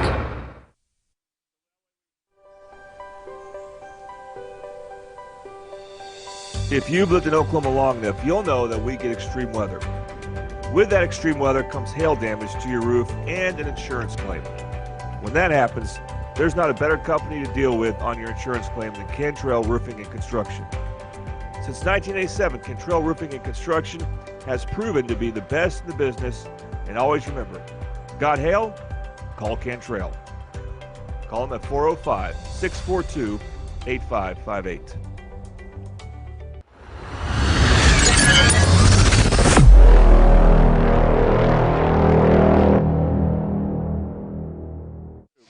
And we're back live here at John Smith Fieldhouse, home of the Del City Eagles. Ray May, Tubby, and Jordan Ray. You're watching Mid-Dub Basketball on the Oklahoma Sports Network. The Midwest City Bombers versus the Del City Eagles, a long-time rivalry. So Del City's not full court pressing. More of a three-quarters trap. 30 seconds left to play. Oh, my. Whoa, boy. Who has it? That's going to be Del City basketball off the jump ball. God. That was a great job of trapping right when Martin crossed the timeline. Douglas flashed to the middle, and you want to look that way, but Del City anticipated. They had two players. I think it was definitely Thornton and maybe Bryson or Purefoy. I missed two. Both were there to force the jump ball. Well, here we are. 25 seconds to play. 2-point game. I would deny Hunt. I mean, it depends on how much energy Pratt has. Yeah. I would make it hard for her to catch it. They're not going to do that, though. All right, here we go. It's got to be Sasha's play if you want that if you're Del City. There isn't a single person she goes in away this from the ball building there. that's sitting down. Here we go. It's not a good bad matchup for Del City, though. Lewis can take advantage of this. Oh, and yeah, they're going to say he's going to go to the Bombers. It's just not an easy pass for Thornton there. That low bounce pass from Lewis, who has a much lower center of gravity to her. But now you got to trap right away or foul. You don't have time to wait. You got to go right now and foul. That's McCarroll. Yep. I think is going to foul out, but she had no choice. Yeah, I mean, she didn't. Ooh-wee. She fouled I think she fouled Martin. Martin. So she'll go to the line. Test your luck with that one and just hope for the best if you're Del City and if you're the Bombers. I think Del City might be out of timeout, so they got to push the ball. No one. Well, no, this shouldn't happen. But 7 Millers there. I don't think that's right. Wow, yeah. Well, here we go. Uh-oh. Yeah. And the whistle's called. Yeah. This should be Martin's shots. Right. I wonder if 7 Miller's a much better free throw shooter, so she tried to sneak in there. Yeah. That's all that probably was. I say that. I really don't know which one's better, even though we've seen a lot of Midwest City games, but not all of them. Not enough to tell. And Martin can shoot these free throws, though. There you go. Makes it a 3-point game. And with one more shot, she might just put the icing all the way on it. It would be if she makes it, because Del City has not enough time with no timeouts. The Eagles, as of right now, need a 3 to tie it. And she misses. Here we go. 3 seconds. 2, 1. It's game over. And the Bombers do it again. They come out and they win a shocker. What a thriller here in the end for the Midwest City Bombers. And for the Eagles, it was hard fought. This has been the Bombers' toughest district game all season, as they just came off a 100-point victory. Excuse me, putting up 100 points just last Tuesday. And Jordan Ray is going down there to talk to Coach Knight. And the girls are the Bombers. As he's searching for our player of the game, which is brought to you by Eastside Church of Christ. Ray, am I on? You're good. Am I on? All right. Coach Knight, what made this such a tough game for your team? I mean, this is a rivalry. Both teams we're really tough. We're both going to make a state appearance this year. And so it's just a big-time game. Both of us are doing what our jobs are supposed to be doing. And we're glad we came away with this. It's a hard environment here. It's a state environment here. It's loud. It's hype, and emotions are high. All right, they had the lead temporarily. You guys remained composed. How'd you guys keep your composure there? You know, we've been there before. That's why we play tough tournaments. We've been there. We've been in overtimes. We've had tough games, and so we just kept our composure because, we're experienced. All right, you're still undefeated in the district, Coach. Congratulations. Thank you so much. All right, here's our player of the game, Ray, Sierra Martin. Let's move this way over some. Sierra, you were very aggressive this game, looking for your shot. What made you aggressive? I just wanted to pull out with the win so we could be number 1 in district and stay undefeated. And what this game really showed us that we could keep going and going and going and take it to state and bring it home. What about when Del City took the lead? How'd your team remain in it and come back like that? We all got hard. We dedicated to the game. We're not gonna give up. We just had to work together and bounce back, and that's how we pulled the win.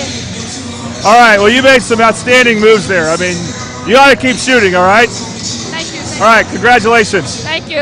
All right. Hey, we got Lenny Hatchett coming up after this. We're gonna go to the boys' game right here on the Oklahoma Sports Network. All right.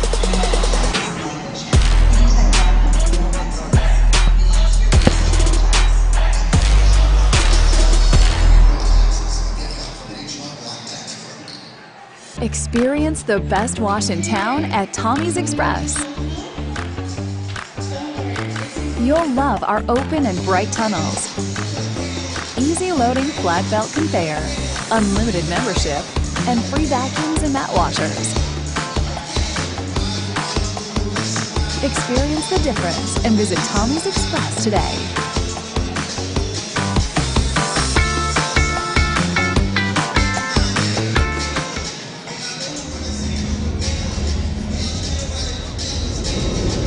Where sports is our middle name.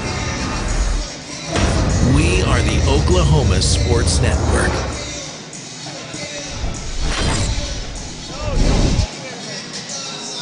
All right, joined here by Del City head coach Lenny Hatchett. Okay, Coach, last time I talked to you, you're getting ready for your game at Guymon, and you had to make the long trip and all that, but it looks like your team is ready for that game a week ago. What went well for you in that game? I just thought we went down there, definitely a long road trip, but just kind of being prepared, ready to play as soon as we got off the bus. I talked to our guys about every game's important, especially just the game. And when you're on the road, you got to focus on the small details. And I think our guys went down there and did a heck of a job defensively and really played the way we've been capable of playing defensively and held them to 24 points. That is pretty good. Coach White told me that the way they're going to schedule, because it was such a long trip, is they had the boys' JV game at a different gym while the girls were playing. Yeah, I think their idea was they were trying to play the JVs at the same time. Okay. At 2 officials. So basically they played the JV boys game during the varsity girls game and kind of catty corner right behind their main game, which it worked out perfect. Yeah, and the reason I bring that up is a couple of things come to my mind. One is last year when you had that tournament in Texas, how you had to switch to a practice gym because of a scoreboard malfunction. I'd never seen that happen before in an actual varsity basketball game. You mean the rim got broke? Oh, the rim got, okay, it was the rim. Yeah. Okay. I lost track of why it happened, but that was something I've never seen before. But more importantly, when you look at your team this year, a lot of your players, really were developed by playing these JV games. Would that be a fair statement? The JV games in past seasons? Yes, absolutely. That practice and, practice against those guys that we've had the past couple of years. Yeah, so, it's good that you get those games in. And now, as you're about to play Middle City, of course, there was a time when, because those games used to be in the afternoons, you didn't have to Now, you get to play them in more games for young players. So, and then you played Tuesday against, I forgot the name of the opponent. Southeast. And what went well for you in that game? Honestly, I didn't think we played well consistently. We played well in the first quarter. Thought we got flat in the second quarter. They got a kid that can, really score the basketball, and we started getting hit some tough shots. I don't know. It was just kind of a weird game. It's kind of up and down the way we were playing. I think we were up 10 at half. Then they cut it to 8. Then we kind of broke away and ended up winning by 20. But I just didn't like the consistent pressure that we should have been applying, without fouling and things like that. We just kind of started getting a little bit out of character. I think when we got the lead ourselves, just kind of focusing in on that game. And part of it because I think a lot of our kids could have been, when you play a team earlier in the year and you beat them pretty good, young kids start thinking that these guys are just going to come out and not want to play. And that's just not the case. I think Coach Brewer does a good job. And those guys were ready to play a second time around, and that's one thing about the districts is you got to have them mentally prepared and mentally ready to play playing both times, even if you beat them the first time. So it's interesting that, you have these critiques of your team as they're about to play Midwest City because they've already played Midwest City once and played really well at their place, losing only by a basket. But, Midwest City is capable of playing a lot better themselves. And they've been scoring at a very high rate as well in their district games. So what are some priorities defensively and also on offense against the Bombers? Really nothing's going to change with what we do. And I don't think nothing's going to change with what Torrey does over there. I know they're playing a lot better, and I think we're playing a lot better too. I think we're scoring the ball a lot better than when we did back in December. I think the thing key-wise is defensive transition, and you have to keep their guards in front of you, and you have to make sure that you contest every shot. You can't give them second opportunities. We focus on doing that, and we try to emphasize doing that a lot better, especially in this game, but also every game. We all know it's important as far as a district game, and it's a big rival game, but we just kind of want to stay level-headed and understand that we just got to go out there and play our game and hopefully do the things that we can do well and make them adjust. Yeah, you mentioned that it's a rivalry game, but also for districts. So the stakes of this game appear to be that, if you have a good showing, you can take control for being in first place. in this district. Is that something you talk to your team about, or do you even need to because it's just a rivalry?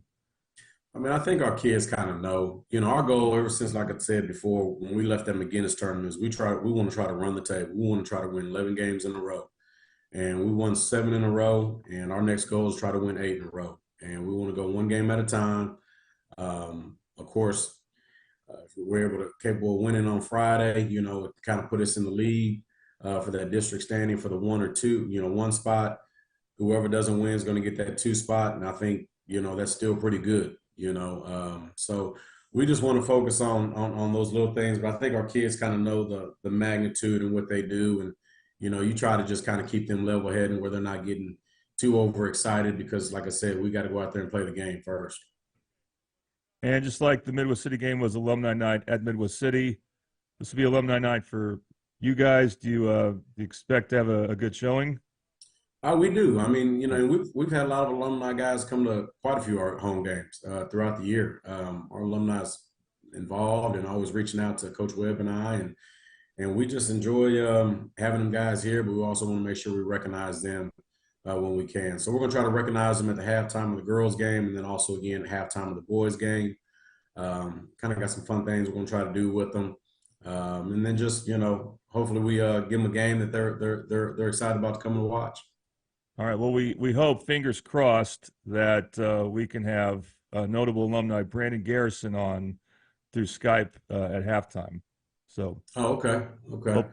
We'll see if we can pull that off, but he did agree to it a couple nights ago. All right, Coach. Well, we look forward to the game itself. Thank you very much. Hey, thanks for having us. I appreciate it. And we're back. And we are back live here at John Smith Fieldhouse. I am Ray May-Tubby alongside Jordan Ray. It's going to be a fun one. The last time these two teams played, the fourth quarter came at 0, and the score was within 2. The Bombers went home with the win. Here tonight, we're going to see what the outcome is here tonight. As the Bombers and the Eagles face off, we're coming off an electric girls win for the Bombers. It was fun. But Jordan, we're going to go through these starting lineups right now, which is brought to you by Dynamic Health. At Dynamic Health Clinic, Dr. Kaufman specializes in athletic injuries and is able to get athletes back in action very quickly using a system called Advanced Muscle Integration. Play better and recover faster at Dynamic Health Clinic. All right, so we're going to go to John Kilty. And here in a moment, this will just be the starting lineup, so no national anthem. Right. What I look forward to talking about is some players. Whoa! No. Got everybody some right gamesmanship. I think Captain Kilty made that happen to scare the Midwest City fans sitting behind him. I'm kidding. I know John Kilty would never do something like that. He wouldn't. But that was right in front of him. That little feedback. Uh-oh, he did it again. What I was going to say technology, you can't trust it sometimes. No, you can't. We learned that for our coaches show a couple days ago. Uh-oh. But what I was going to say is I'm looking forward to talking about some players not starting for both teams, including some recent additions for Del City. Well, 3 times and you're out. What's going to happen? I wonder if he's going to read the starting lineup at all. Well, he's loud enough to do it without a mic, but probably shouldn't do it. This is a tough atmosphere to do it. This was such a loud crowd at the end of the girls' game. Yeah, they're better off turning it off. And it's just can't seem to figure it out. Hold on, Coach Hatchett comes to the rescue here. Maybe Coach Hatchett will get things going. I think he wants his players to be introduced on alumni night. Completely understood. But anyway, we'll go and mention it now for Del City. They've had a couple of good additions in the Graham brothers. Hope to talk more about them, but I know they were playing on the state tournament team for Southeast 2 years ago. If they got something going here. It'll be a very interesting ball game. They were. What's amazing about that is they've been cleared to play. They're going to be their 3rd game with them. Let's see if the next anthem was played prior to the girls' game tonight. Good evening and welcome to the Del City High School's John Smith Fieldhouse for tonight's final game between the Bombers of Midwest City and Del City Fighting Eagles. Now let's meet the number 2, Roy Henderson. Number 4, Mason McKenzie. Number 5, Deshaun Denson. Number 20, Carl Sean Young. And number 21, Brian Williams.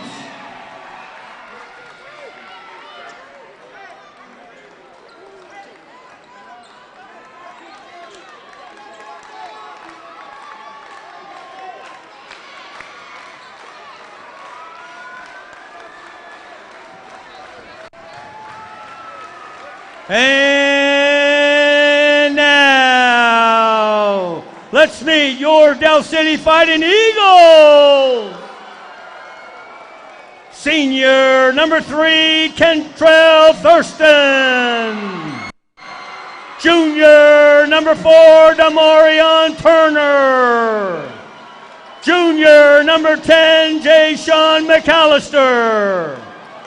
Senior number 11, Deshaun McCarroll. And junior number 44, Tay Johnson.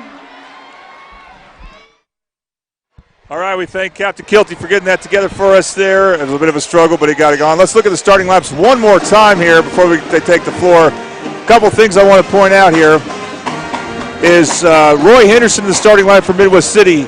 Now, the last time Midwest City lost, he was not playing in that game against Deer Creek. He was had the flu, I believe. Didn't come back the next game and start, but had been starting since. And he's a guy who can light it up in a big way. And, in fact, he had a great game here last year, if I'm not mistaken. And for Del City, interesting move in the starting lineup recently. They've taken out Layden Sanders and replaced him with Johnson, or Tavon Johnson, I believe. And Tavon Johnson, for a guy his size, has shown a lot of skill around the basket. So he's a guy that could cause problems for Midwest City with his size and strength. Well, here we go. It is about that time, and let's get it. Tip-off is underway. And this is 1 versus 2 in District 5A2. The pass here. It's going to be a fun game. Here we go. McKenzie trying to find somewhere to go with the basketball. He puts it up, gets his own rebound, and a dogfight right there. Good ball movement here by the Bombers. And Roy wants to create. Yep. Got a foul at least. And Deshaun so Mason McKenzie had the ball in the right corner. Carl Sean Young flashed to him, but Del City was doubling him before he caught it. And McKenzie made a good drive, but I don't know. I want Midwest City should try to see if they can get someone wide open off that type of defense. Here we go, the pass to Williams, and he gives it to Denson.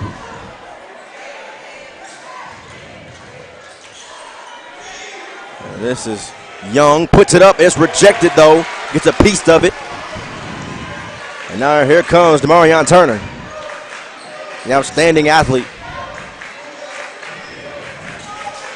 McKenzie guarding Tavon Johnson. Turner in the corner, trying to find somewhere to go with it.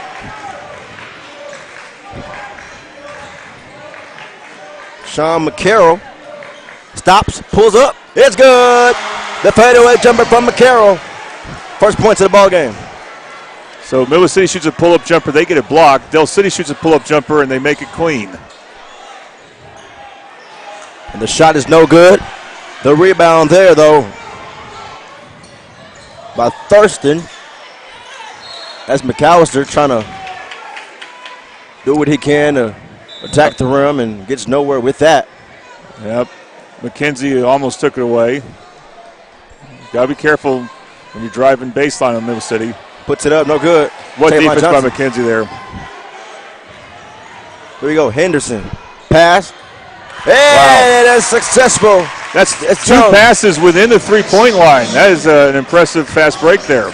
Good ball movement on a transition play. Carshawn Young on the score. Here we go. Oh, it's no good. Can be a scary shot sometimes. Thurston now puts it up. It's no good. Woo! Well, Thurston made a great defensive play because they know Del City, it's no secret. Carl Sean Young wants to go left. and Thurston just wouldn't let him and took the dribble away. But tried to finish amongst a couple taller players and couldn't make the shot. So we've seen some good defense and bad offense and vice versa for both teams. Here we are now. Sean Denson. He is now the attack to the rim. Unsuccessful. As is a steal. Here go the Eagles now. Same problem that Carl Young had against Dell City last game. He just couldn't get a driving lane going. This is Michael Graham, one of the Graham brothers. Here we go. Puts it up. It is good. Tavon Johnson, the junior. Well, I knew he could do a lot of things well for Dell City. I didn't know he could do that. Yeah. I ain't seen it too much. It's a great shot there by Tavon Johnson. Here we go. The ball's knocked out of bounds. And we're seeing that when Middle City tries to make a strong move to the basket, Dell City is right there. It's going to be much more uncomfortable for Middle City than it is against most teams. And we haven't had a chance to show you the scores of their games yet. Right. But if you see them, you'll be like, wow, several 80 and 90-point games. But this is a different animal right here against the Eagles. It's such a fun 2-point teams to watch every single year when it comes to basketball. And here we go, the three, everybody up. It's good. Say his name, Roy Henderson for the Bombers. You know, it's good if he tries to create shots when Carl Young is the focus on offense. That's when Roy Henderson can be at his best here. And that's what happened on that play. Bobby Lewis three, of course. Yes, indeed. And there's Michael Graham now. Matched up with Young. And the foul.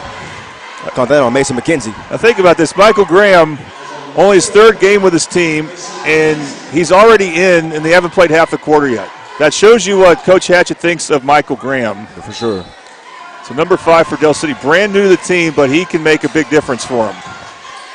Here we are. Call 5 seconds. I'll tell you, Mason McKenzie is a dog on defense. He is their post defender. It's not Carl Young, even though Carl Young's the tallest player for Midwest City. Yep. We've already seen a lot of that from McKenzie. That's 6'4". McKenzie at 6 foot. Here we go to Sean Denson. Matched up with Turner. Right back to Denson. They'll say making it really hard to pass the ball around the perimeter. Here we are. Pass and McKenzie. What a move. Got him. And he puts it in for 2. We got that in our Super Subs replay. Bombers were trying to run and jump there. Send a trapper to trap Graham, but they're going to call a hip check on Carl Young, preventing that trap from happening. What a great bonus for Midwest City. That, McKenzie will not be a first, second, or third option on offense very much. So when you can make that play, that is so significant for Midwest City. And it's Dell City right now who's going to their bench early on. Yeah. 3-point game here. Bombers take the lead, hide the lead by 3, 7-4. Johnson puts it up. It would have been very beautiful if he would have finished right there.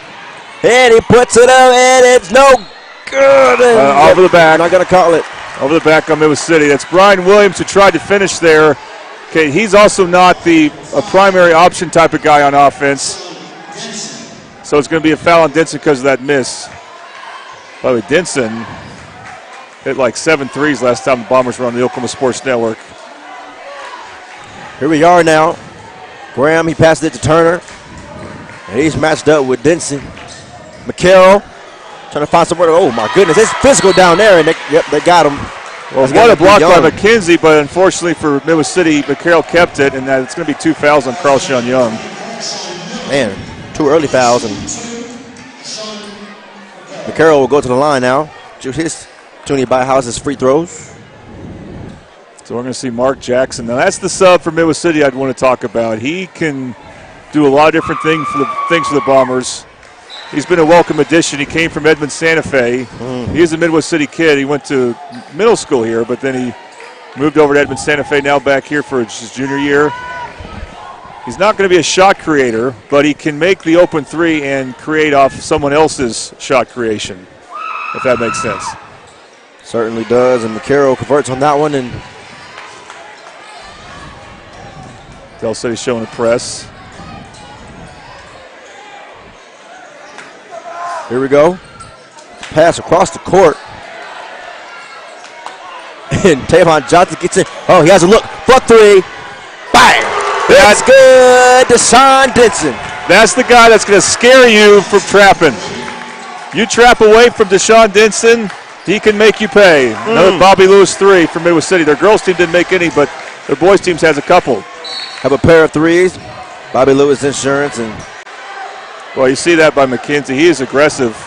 The way he tried to draw that charge, but that might be his second. So that's going to be Jarvis Nash coming in. He has different numbers for this team. Those are big. I mean, you got your post defender, McKenzie with 2, and Carl Sean Young with 2. Mill City has the depth there to help, but it's a tough first quarter for him, and Del City's already at the free throw line.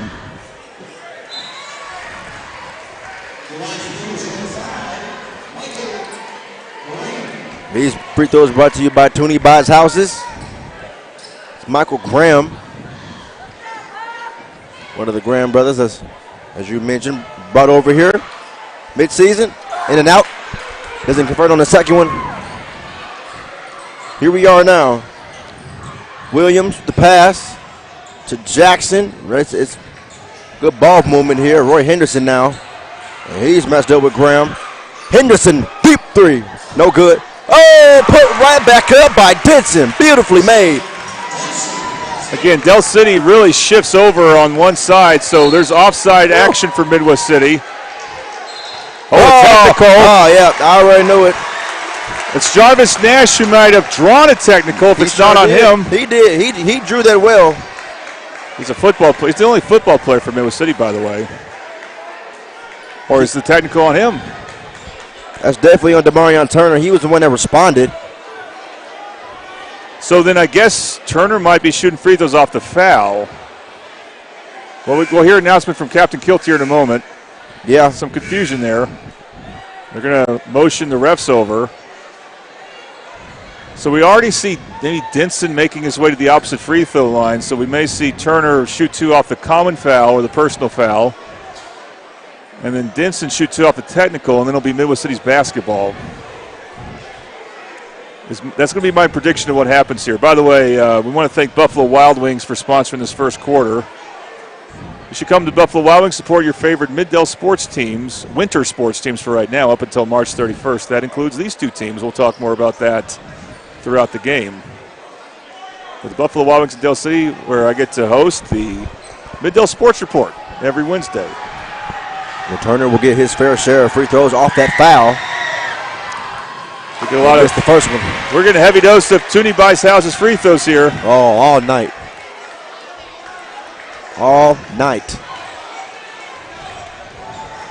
Just think about Midwest City. All their players in right now about the same height, which they're undersized a bit. Whoa, both missed free throws by Turner. He might still be a little razzled by that. Whatever was said and then what happened afterwards. Now this guy, Denson, he's really impressed me with how he's come on. He started for this team last year as a freshman. This guy's shooting free throws for Midwest City, and he will not miss 2 very often. And he converts on his first one. It's a big sequence because, again, Midwest City's got 2 key players in foul trouble. So anything they can get right now is big. Very much so, and they got that one. Next score, 14-7. Score within 7 points right now. One of the things a point I was going to make about Midwest City having 5 players about the same size, they can switch on almost anything. And that can make things really difficult for an offense. Here we are. Oh, yeah, we had the same reaction to that one. Here we go, that is. Oh, a travel. I think maybe a palming foul. I didn't think he had 2 hands on it. You usually have to have 2 hands before you, or pick up the ball. I don't think he did either one. May have palmed it, though. But they'll see, they got a player that no one covered. Watch it. It is McAllister has rejected. Oh, missed. Wow. Wow, yeah, wow. Here we are. He puts it up. Oh, hits the side of the backboard. Jaden Johnson trying to figure out where to go, and he finds Graham. Here we are. Puts it up, contested. It's no good. Strong rebound from Brian Williams. And yep.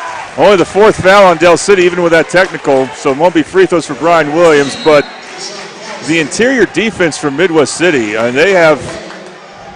they've taken what looked like would be a somewhat easy lay from Del City and have made it tough. And they are a smaller team as the Bombers. Not that smaller right now. Del City's got guards out too, so it's about the same size both ways.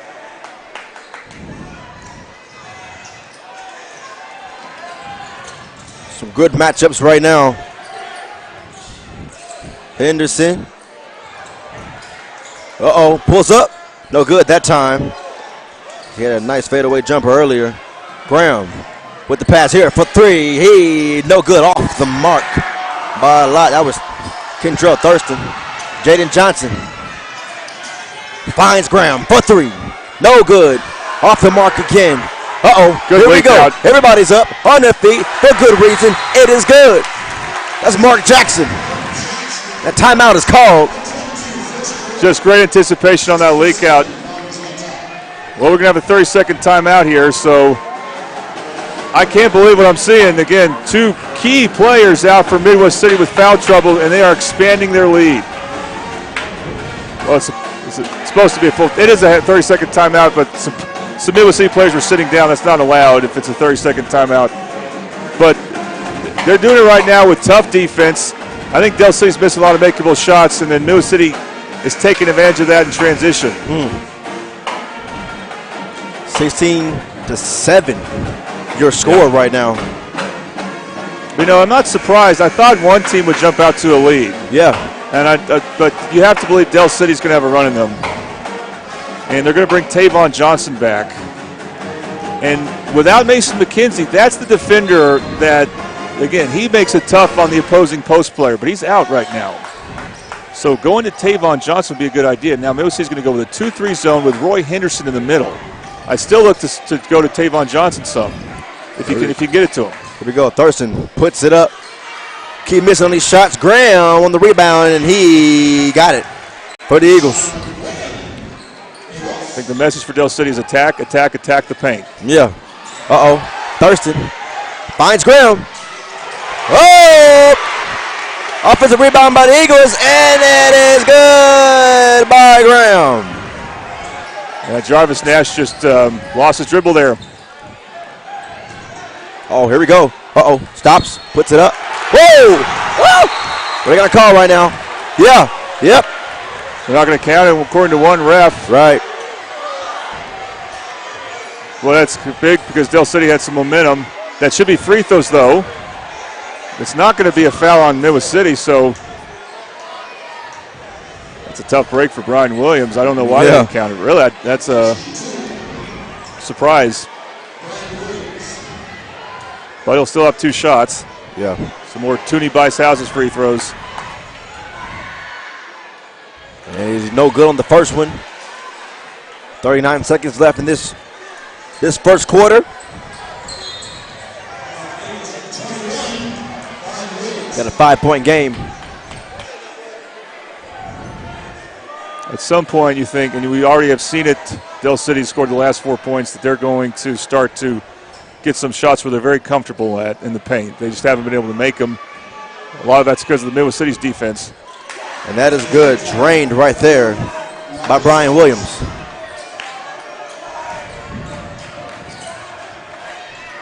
And here goes.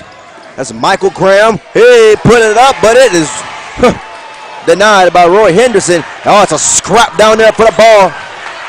Henderson ends up with it. Here we go. Oh, no good. Oh, no good again. What was that going to be on? Yeah, that's a lot going on right now. Bodies all over the floor. This is where, if you're Midwest City, you have your 7th player out there in Jarvis Nash. That's going to be out of bounds, I guess, on Del City. And he's had a couple of tough times on offense. No, but it's not out of bounds. It's a foul. And they went over Tavon Johnson's back. Boy, Roy Henderson on defense has been unbelievable. He has protected the paint. 100%. The weakness for Midwest City, without a doubt. And Del City has not been able to take advantage of that yet.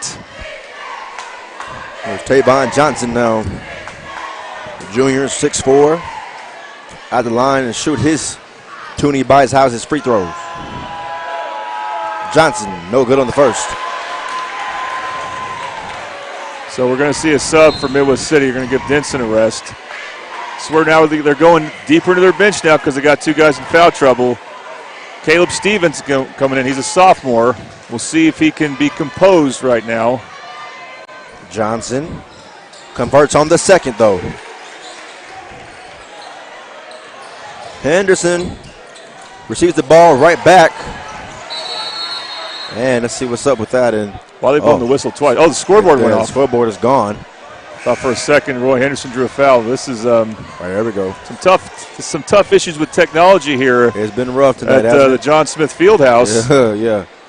First, before the game, they had some I don't know what type, interference, feedback from the mic system, the sound system, and this is completely different scoreboard deal. But it's back on now. Yep, 17 seconds left, 17-12 your score. Bombers on top.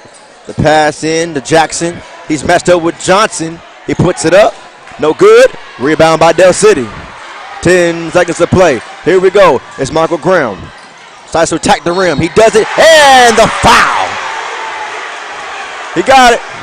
Boy, Mark Jackson's not finishing right now. He did finish once, I should say, but that can happen in this game. You get a layup or a good shot, not a layup. You miss it. The other team takes advantage of it on the other end. Right. But that's Michael Graham showed right there. He's got tremendous ball skills.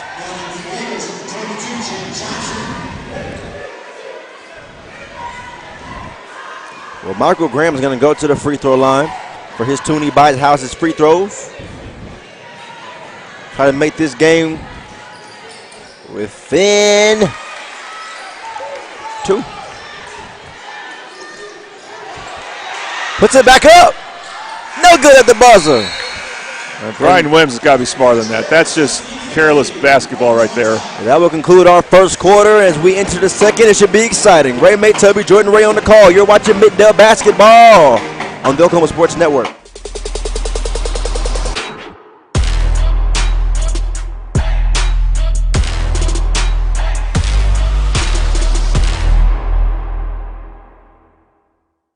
When it comes to your home, you need someone that you can trust to keep it safe and protected for you and your family.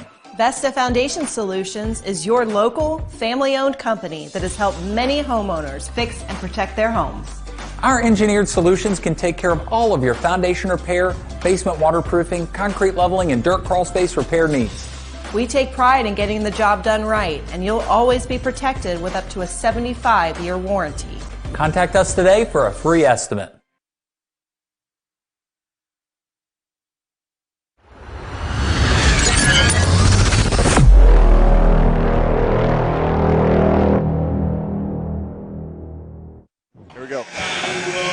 And we are back live here at John Smith Fieldhouse, home of the Del City Eagles, where they are facing off against the Midwest City Bombers.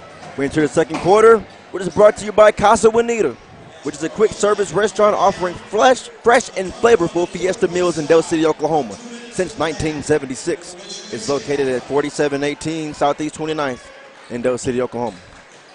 So when one team goes on a run, it's when the other team is missing shots in the paint. Here we are now. Michael Graham attacks the rim. No good again.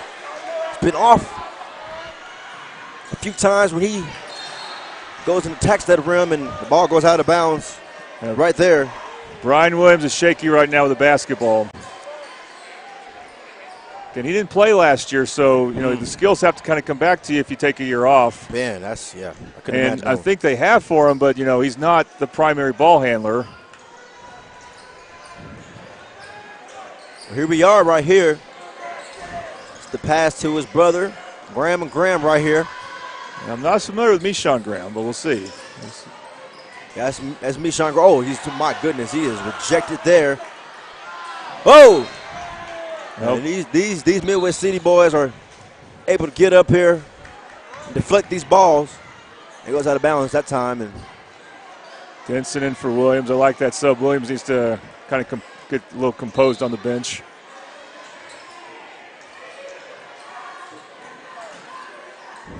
Here we are.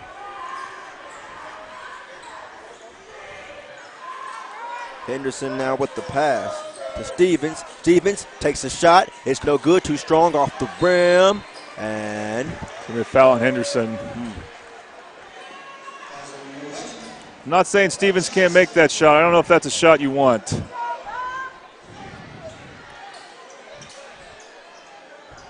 (17-15) your score as we have just started the second quarter.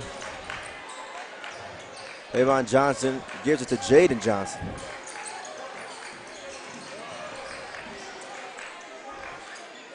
Michael Graham pass to his brother.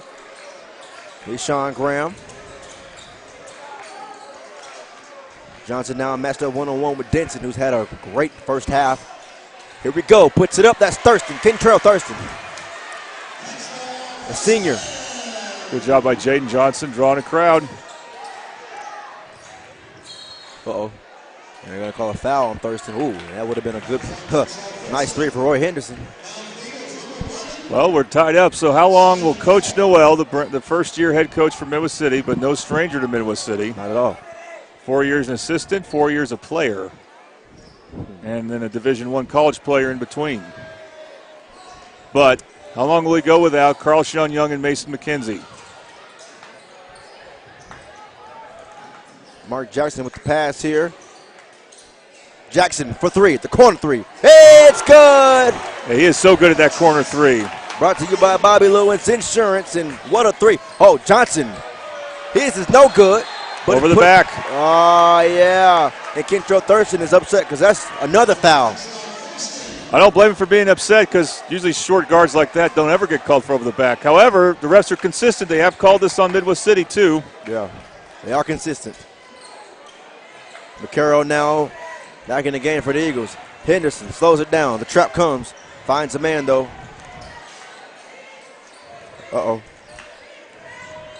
It's Caleb Stevens right here. Matched up with McCarroll. Finds a lane. Puts it up. No good. That's Michael Graham. Graham finds Thurston. Thurston makes up for it. It's good. Again, you miss a layup. It kills you on the other end. Slows it down here. Jarvis Nash, and he gives a pass to Roy Henderson. Henderson maxed up for Michael Graham. Jackson now. Here we go. Oh, the three. It's no good for Deshaun Denson. Oh, my. Michael Graham. Got it. It's good for Graham. And Caleb Stevens is having a rough one, too. Since being in the game, Caleb Stevens has had a rough one, and that is good by Roy Henderson. Returns the favor. Yeah, he needs to create more. He's the best offensive player besides Denson right now for the Bombers. Thurston. Went to a nice bounce pass. Well, a fight for the ball. And yep. The thumbs go up. They're still going at it. The Bombers wants, No. Yeah, you can have a scramble on the floor. You're probably going to have someone mad. Yeah, you are. They're calling for the tech here in the foul. Here in the crowd. Should be Midwest City's ball if it's a jump ball. Dale City had the first possession of this quarter.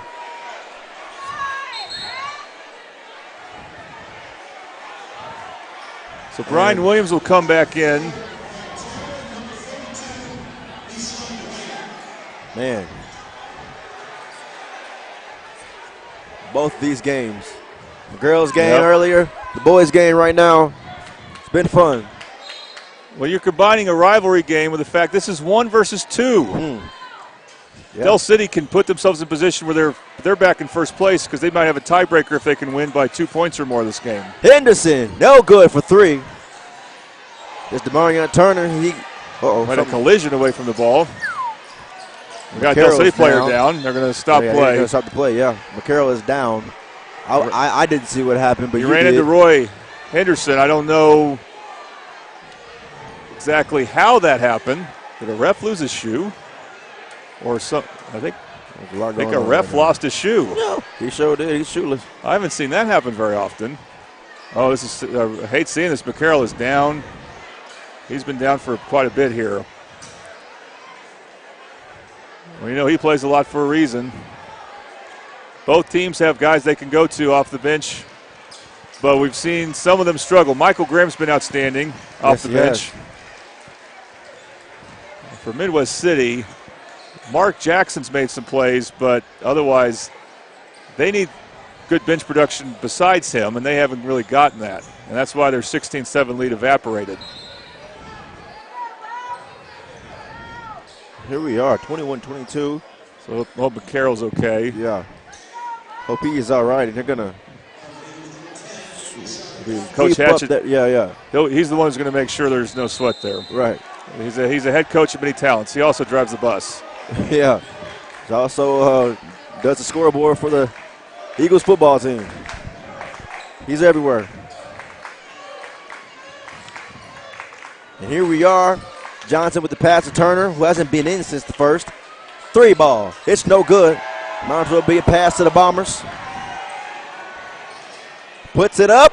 It is good. Jarvis Dash, the junior. Well, I've been a little critical of him there, but that is an unbelievable finish. He's right-handed. A left-handed layup in traffic, a contested layup. And again, a missed shot leads to transition for the other team. The transition defense has not been great. Pass here. McAllister, There's McAllister right there with the ball now. And he'll pass it to Graham. Graham, who is matched up with Nash. Jaden Johnson now. Back to Turner. Del City can slow down because Midwest City's in a 2-3 zone. So they can take their time here. They sure are. That 2-3 set defensively. Sean Graham with the pass now. They're kind of daring Del City to shoot, They too. are. Which makes sense. Del City has not made a 3 yet.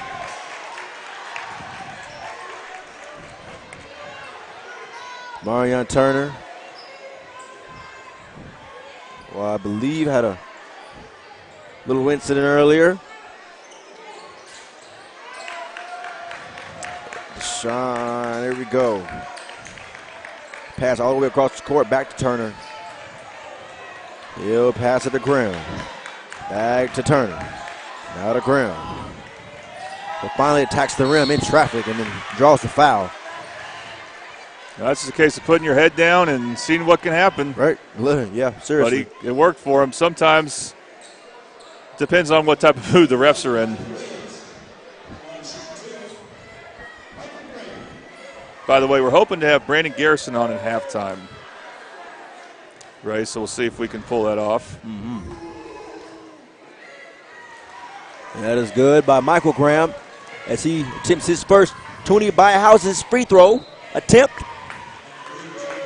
Shout out to Toonie Byhouses. So 2:41 to go, and still no Carl Sean Young or Mason McKenzie.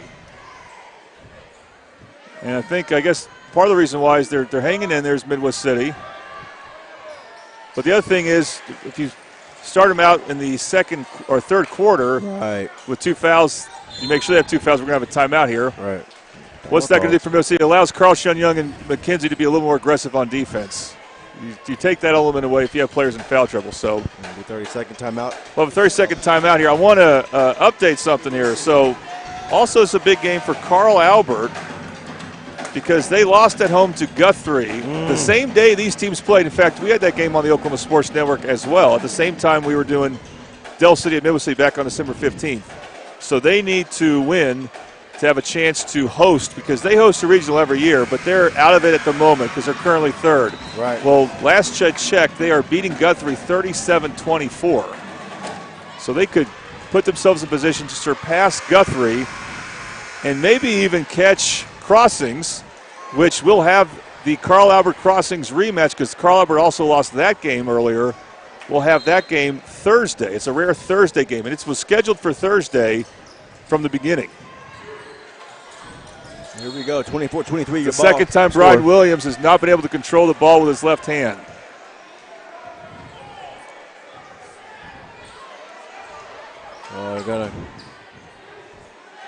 Trying to get a shoe tied down there is Michael Graham.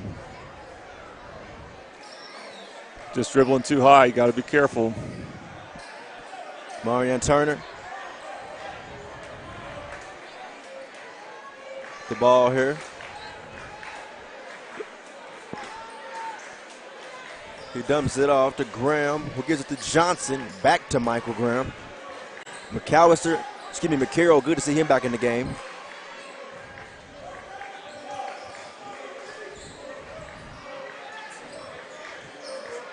Turner. Uh-oh. The Bombers are daring him to shoot. They do. That's why they dare him. Out of bounds, I believe, on the Bombers. Oh, man, they had a chance to go run because they want to do that off a 2-3 zone. But Mashawn Graham knocked it off of Henderson. So Del City retains possession. Del City with the ball now. They're going to pass it in. Turner looks, finds. McCarroll back to Turner. McCarroll to Kentrell Thurston.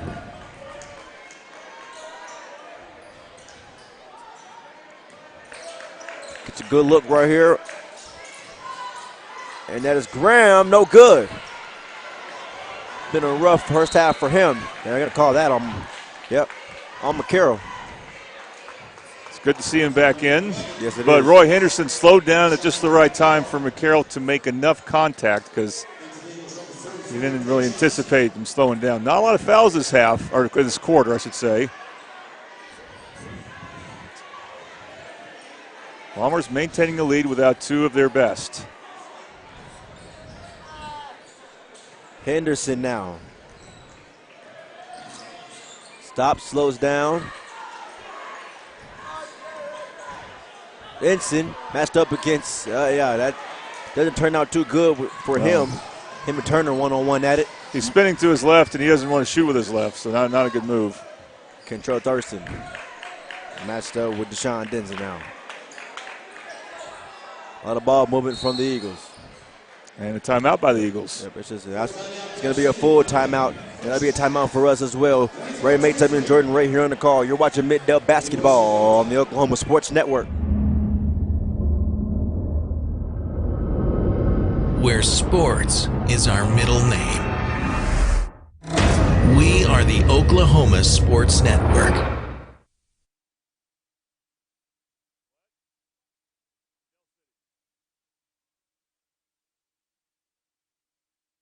Have you ever seen an insurance commercial and asked yourself, are they really telling me the truth? Well, guess what? They're not. Somebody runs a red light, and you think all of a sudden their insurance company's going to be all neighborly about it? Insurance companies aren't in the business of saving you money. They're in the business of keeping your money. So remember, save our number in your phone so when tragedy strikes, call Rob and Will.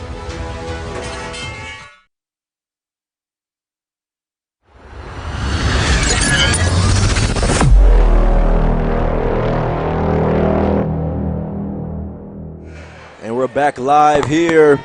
John Smith Fieldhouse, home of the Del City Eagles. Ray Maytubby and Jordan Ray on the call. For those of you just joining us, thank you. As we are going to conclude this second quarter, 1:08 to play. 1 point game. Bombers lead. Casso, we need a second quarter. So we thank them. We ate there, some of us, this afternoon. It was great. It's like Mississippi's going to, because of that timeout probably, is going to switch defenses here. They're going to a man. Here we are. Turner matched up with Deshaun Denson. He gives it to Deshaun McCarroll, who goes down to Kentrell Thurston.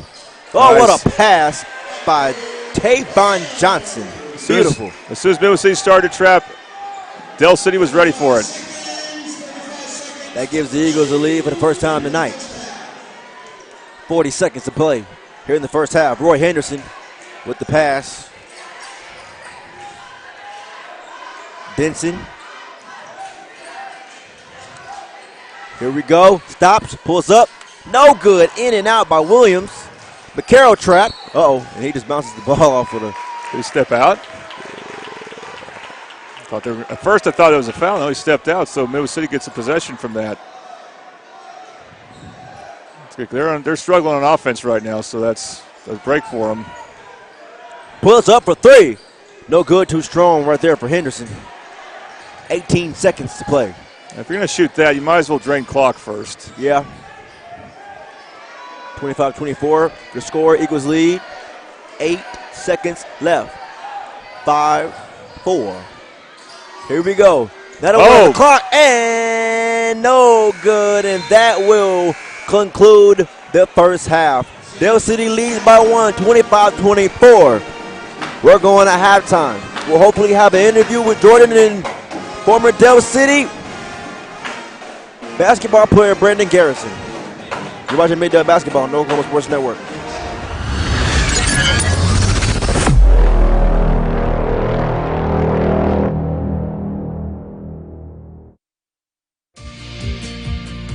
Red Plains Plumbing has been offering reliable commercial and residential services to the OKC metro area for over a decade. From new construction and remodeling to residential repair, they can handle jobs of all sizes. When you need a trusted name in plumbing, it's Red Plains Plumbing. Family owned and operated. Phone 405-769-1922. That's 405-769-1922. When it comes to your home, you need someone that you can trust to keep it safe and protected for you and your family. Vesta Foundation Solutions is your local, family-owned company that has helped many homeowners fix and protect their homes. Our engineered solutions can take care of all of your foundation repair, basement waterproofing, concrete leveling, and dirt crawl space repair needs. We take pride in getting the job done right, and you'll always be protected with up to a 75-year warranty. Contact us today for a free estimate. Have you ever seen an insurance commercial and asked yourself, are they really telling me the truth? Well, guess what? They're not. Somebody runs a red light, and you think all of a sudden their insurance company's going to be all neighborly about it? Insurance companies aren't in the business of saving you money. They're in the business of keeping your money. So remember, save our number in your phone so when tragedy strikes, call Rob and Will. College is more than just going to class. College is a journey. It's meeting new people and making new friendships that will last a lifetime. It's learning from professors who care about you and your success. And finding out it can be really fun and rewarding. It's discovering that thing you want to do for the rest of your life. Cameron University is all about helping you grow and succeed. Because your success is our success.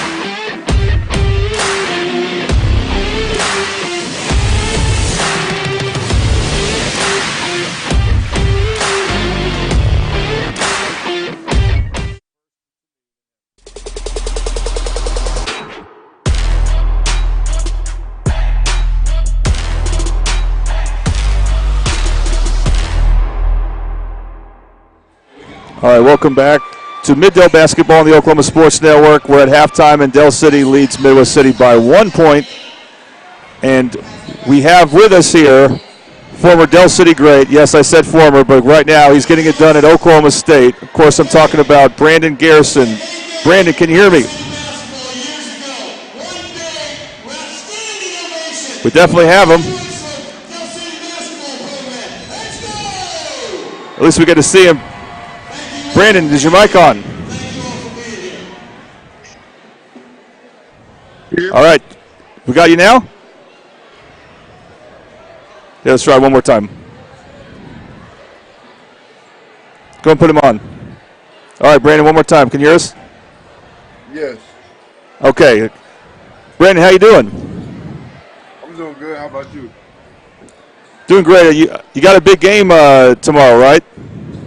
Yes, sir. Well, let's talk about this game. You said you're going to watch the game. Have you been able to watch it? What are your thoughts so far? I just think I ain't really got to watch much because we had shit around for the game actually, but when I watched it, I just seen them fighting, trying to get the win. Yeah. I haven't got much to tune in yet. Understood. Well, it's been a contested game, and of course you have a great legacy at Del City because in part, once you got to the varsity level, you never lost to Midwest City. Did you take a lot of pride in that? Yeah, most definitely. Just because it's our rivalry, and you know, I got friends over there, so they always talking. So it's just always a big game. And I told my teammates we couldn't lose to them. Now, at Del City, you experienced a lot. You won 2 state titles in 3 years. What was that experience, or why was it important for you? How has it helped you now that you're playing at Oklahoma State? Just the coaching and Coach Griffin over there and Coach Ashley, just them having us work hard in practice and him telling me like stuff that would translate to college. So him helping me out. What's the biggest adjustment going from playing high school ball in Oklahoma to playing Division I college ball for Oklahoma State? I'll say the physicality, the speed of it, and the coaching. Makes sense. I was wondering how you would do against players that were closer to your height. And I've seen a lot of highlights of you. You've hung in there as a freshman. You've actually made some really good post moves, so I'm impressed with what I've seen so far. Appreciate it. So what does it feel like to hear yourself described as now a Del City alumni? It just feels crazy. It don't feel real yet because I was just there for 4 years, so I don't think it just hit yet. Yeah, I know. It sounds weird to say, too, because I remember watching you play since you were a sophomore. Who do you play tomorrow? We play Kansas State at home. All right, so Kansas State up in Stillwater. What are some things you're liking about Oklahoma State right now? Just the environment, the coaches pushing us, and just my teammates. Do you see Jaden Foreman any? Yeah. Actually, he stays so I stay on this side and he stay on that side. So I'll go over there and mess with him sometimes. Or if we walk into class, I'll see him and chat it up with him. Very cool. All right. Well, if you had to give some advice to these Del City Eagles to beat Midwest City tonight and make a run in the state tournament, what would you tell them? Just go out there, play your game. Don't do too much and listen to Coach Ashley and Coach Griffin and the coaching staff. There you go. All right, well, thank you very much, Brandon. Good luck in your game against Kansas State, and we're proud of what you're doing representing Mid-Del and Del City. Appreciate it. All right, Brandon Garrison, we'll take another quick break here. When we come back, the second half of Midwest City versus Del City right here on the Oklahoma Sports Network.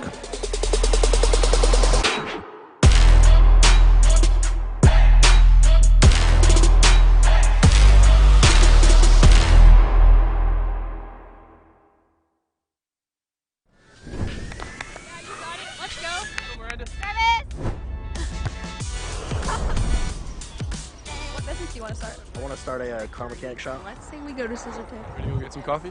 Yeah, let's go. You got it. I think she was from One, Rose State. 2, 3. Woo-hoo! Congratulations, Rose State college graduates.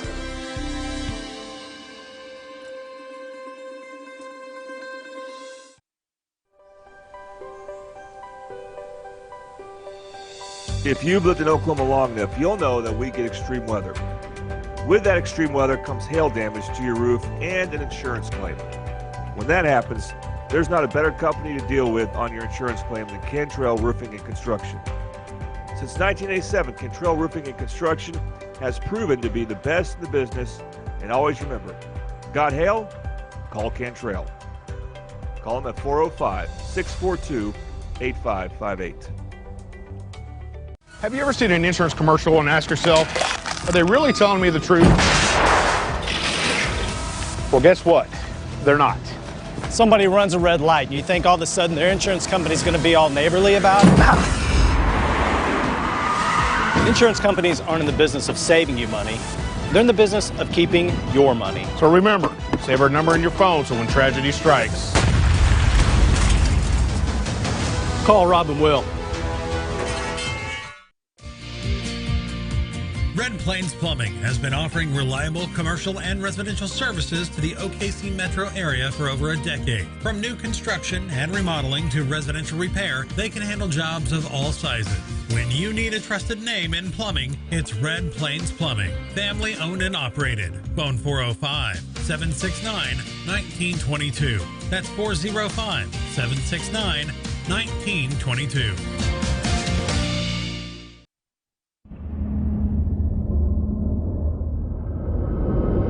Where sports is our middle name. We are the Oklahoma Sports Network. And we are back live here at John Smith Fieldhouse, home of the Del City Eagles. Got a 1-point ball game as we return from halftime. Hope you enjoyed the interview with Brandon Garrison as he has a big matchup tomorrow night versus K-State. 25-24 your score. And here we go. The Eagles have the ball. Puts it up. It's Johnson, and it's no good. Oh, who's that foul on? That is a bit of a late whistle. Coach Noel obviously frustrated. That could be on McKenzie. That would be his third. That's a great play for Del City, by the way. Go at McKenzie, who's got foul trouble. And if you're in foul trouble, do not buy on a pump fake. You make it easy for the refs to call a foul on you. I'm guessing that's on McKenzie. I didn't hear. Did you hear, Ray? I did not. He just said it. I couldn't hear it. Because they're going back with Carl Sean Young and McKenzie in right now. And they need to stay in. They're well rested, but they do a lot of other things for Middle City, obviously. There we go, 26-24. Give me 27-24. Goes in, puts up, gets his own offensive rebound. Is good on the second try. Yep. Notice in the second try, he used the backboard. Yeah. That's important. More players should do that. When you use the backboard, it's usually a better result. You were taught that from the start of being a hooper. That's right. Makes it a 1-point game right there. And here we go. Michael Graham tries to get. Now that's where you're playing your third game. Yeah. You're not used to your teammates. Yeah. Also interesting, Right. Michael Graham is starting. I'm not sure. We haven't seen for who yet, but usually it's the starting lineups who start the third quarter. That's not the case for Del City. They have Michael Graham in. I believe it's Turner. Maybe he's out. Here we go. Thurston got it with his left. Kentrell Thurston. It's good. Bombers have got to be careful passing the ball around the perimeter. Oh, look at the effort. Here we go. That's McKenzie back in the game. Oh, and good he gets a steal. steal. Matched up with Johnson. Oh, looking for the foul. So there was a block. Yep. And that's Denson. What a finish. He got it. Deshaun Denson. Just a great job of using his length. Right. You know, it's amazing how much ground you can cover if you just take long strides like that. Some run and jump defense here. 3. McCarroll, it's no good. He had it the open look. That should be on McCarroll. Tough night for him because he wasn't fouled, but he wasn't called for a foul, but he had a bad collision with Roy Henderson. Early sub for Midwest City. And I think it's because McKenzie's in foul trouble, but he's a dog on defense, and you really want to have him available late in this game. You can survive without him for right now, but he was our player of the game against Del City when these teams played in December, and because of defense, that's why. Here we are. He gives it for 3. It's good! Mark Jackson with his Bobby Lewis three-pointer. Yeah, you bring in a better three-point shooter, though, with McKenzie in foul trouble. Mark Jackson, and he's hit a couple, and that's been a difference. Yes. Midwest City has made threes. Del City has not. It has been the difference, certainly. Look at this, Tavon Johnson. Oh, it's no good for him. Beautiful shot that would have been. A lot going on right now. Oh, yeah, they're going to call. Hatchet wants to travel, but instead. Yeah. He might have a case. But now Carl Sean Young is just drawing fouls, but not on the pushing the ball. But he was out of control there. Del City wants to put pressure on him the moment they can. It's Denson now, matched up with Jaden Johnson. Good switch for Del City. Yep, and then here we go for three. No good off the mark. That's Brian Williams. And we have right now Michael Graham.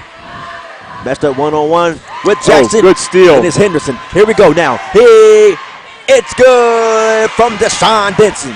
So impressed the way Denson can finish with his left hand. Oh. And the defense is, he drawed it. Yeah, trying to trap Graham. And that's on Brian Williams. So we haven't played 3 minutes yet, both teams with 2 fouls. But, there's going to be offensive opportunities for Midwest City as long as Carl Sean Young is on the floor, because that's who they want to key on if he is. Sean Denson here. Switch. Johnson for three. He can't convert again. I think that's his third attempt at three tonight. Here we are. Williams puts it up. No good. It's McAllister now. Thurston loses the ball. No look pass. Behind the back. Denson, my goodness, Deshaun Denson, the sophomore. What a game. Well, that wasn't great passing from Midwest City, but they made enough passing there to get the layup. And Tavon Johnson, no good again. Boy, off the glass. Midwest City is making it so hard. They're just scrapping right now when Del City gets in the paint. Try to attack the rim there. It's Carshawn Young. No good there. Thurston gets it. Oh, wow. But I was about to say another missed layup for Midwest City on one end, leading to a basket for Del City. But Denson making a case for player of the game right now. Or no, it's Brian Williams, I'm sorry, who drew that charge. Right. And that's what he can do. He's not good on he is good on offense. He's not doing good on offense this game as Brian Williams, but made a great defensive play there because Del City looked like they had an open layup. It's been a rough go offensively for Brian Williams, but draws the charge right there and beneficial for his ball squad. Here we go, 35-29 your score here in the third, 3:50 to play. Roy Henderson. Now that's why he's committed to Oklahoma State. Wow. The way he split the defenders there, was able to go back to his left. I didn't ask, we saw that in our Super Subs instant replay. I forgot to ask Brendan Garrison about him, but Carl Sean Young, they could be playing together in a couple years. Very much so. Here we are now, Jaden Johnson with the pass. Boy, the scrap there. That's Roy Henderson just blocking a shot. He's had a good defensive game. More Super Sub replays for you. And Meshawn Graham, it's been a rough go for him tonight, certainly. Yeah. Well, I mean, he's brand new to the team again, and probably not as polished as his brother. Oh, another steal, or what's the call there? Maybe a foul on, or it's out of bounds on Roy Henderson, I think. But it looked like they had a layup, and then Milsey closes in so well. Jaden with his left. Gets his own rebound. Oh, this has been a rough goal for Graham. And he draws that foul against Michael Graham. Yeah, Del City cannot get a basket here, and it's not because of the length of Midwest City. We're going to have a full timeout by the Bombers, but just the way they stay with Del City and contest the shots. It's been a very impressive defensive performance for Midwest City this third quarter. And with that full timeout, we're going to go to break. You're watching Mid-Dub Basketball on the Oklahoma Sports Network. Where sports is our middle name. We are the Oklahoma Sports Network. When it comes to your home, you need someone that you can trust to keep it safe and protected for you and your family. Vesta Foundation Solutions is your local, family-owned company that has helped many homeowners fix and protect their homes. Our engineered solutions can take care of all of your foundation repair, basement waterproofing, concrete leveling, and dirt crawl space repair needs. We take pride in getting the job done right, and you'll always be protected with up to a 75-year warranty. Contact us today for a free estimate.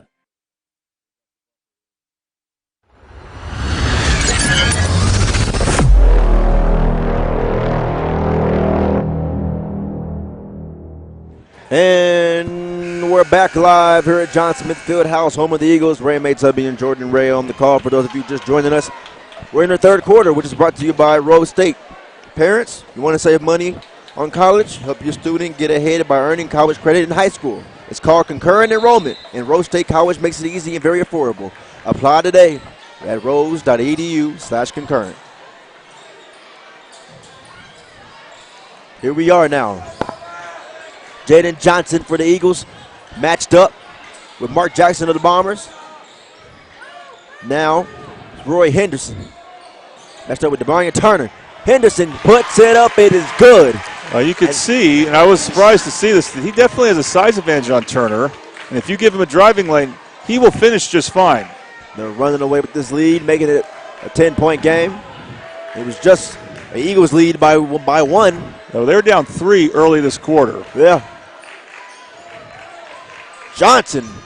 This time, it's good for Jaden Johnson. That Bobby Lewis insurance three-pointer. Boy, they need that, especially if Middle City's going to go zone. They need a three-point shot here and there. That was a big-time shot. Uh-oh, the fadeaway jumper. It's no good. Off the mark by Carshawn Young, excuse me.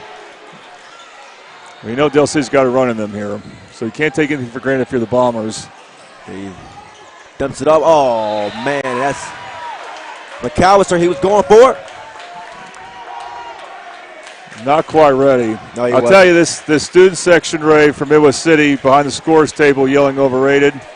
It's too soon. Too soon. This is Lenny Hatchett's house.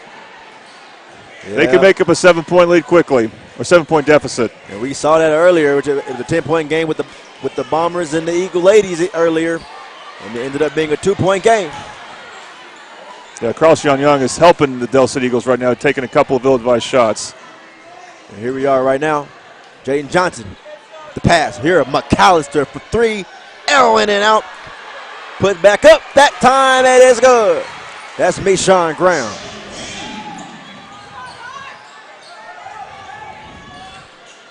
Roy Henderson off the mark. Michael Graham finds Johnson for 3.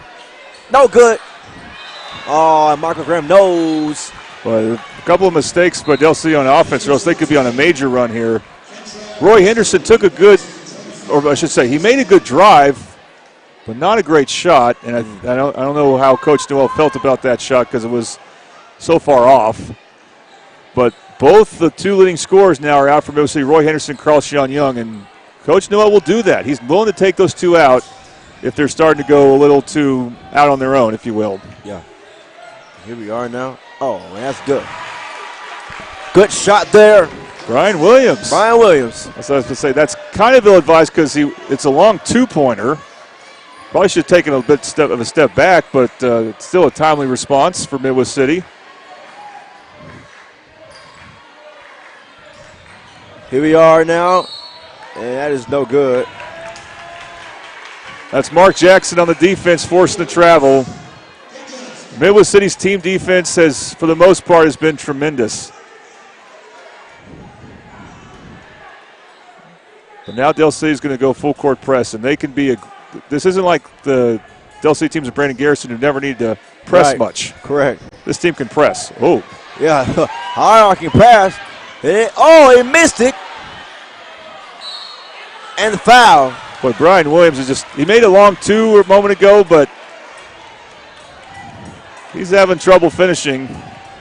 What's interesting is he received that pass. You know, Brian Williams, whatever, I think he'll have better offensive games, but even if he doesn't, he's a Division I baseball player. So yeah, he's got that going for him.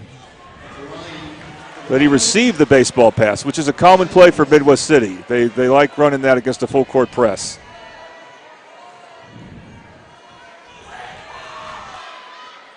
Yeah, Tooney free throws. Tooney Byhouse's free throws.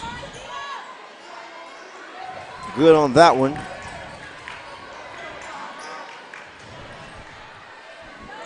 Johnson again. You can tell that one was going to be off. Tavon Johnson. Oh, there's a lot going on. He's fouled. Sometimes an air ball is tough to rebound. Denson Probably should have just gone straight up, but he did swing a little bit, so that's going to get called a foul. Here we are, 42-34 your score. Tavon Johnson, he's good on the first one. These free throws brought to you by Tooney Buys Houses. We've seen a lot of free throws tonight within these 2 games. Yes, we have. Tooney Buys Houses, led by a Midwest City grad, Channing Chamberlain. They deserve your attention, people. Real important possession for Midwest City because Del City will have the first possession of the fourth quarter. That's what they couldn't have happen. And Graham, he's been everywhere. This has been hard for him to convert offensively. And here we go. Oh, a count, a count. At the buzzer. Replay it. We will. What a smart pass. We're going to show that, the Super Subs replay. What a smart pass by Brian Williams. Wow. Getting that off in time. Big basket for Midwest City as we head to the fourth quarter. You're watching Mid-Dub Basketball on the Oklahoma Sports Network.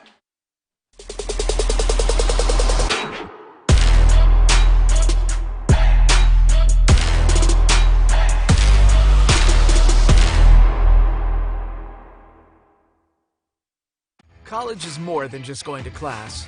College is a journey. It's meeting new people and making new friendships that will last a lifetime. It's learning from professors who care about you and your success. And finding out it can be really fun and rewarding. It's discovering that thing you want to do for the rest of your life. Cameron University is all about helping you grow and succeed. Because your success is our success.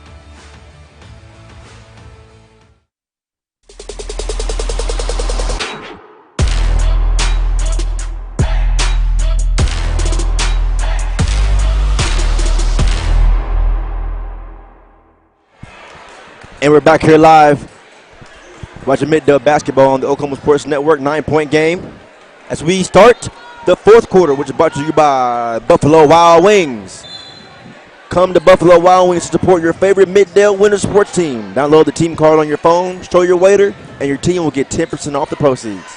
I was wrong. I thought Del City had the jump ball, but they did not. So Midwest City has the first possession of the fourth quarter. Here we are. For 3. And Benson, excuse me, that's Denson. He's been hot. Deshaun Denson, what a game he's had. Man, what a play by Midwest City. That may have been McKenzie again. They are making it hard for Del City to drive to the basket. 100%. And they stopped doing that in the second quarter, but I think when they have McKenzie in, he's just such a difference maker there.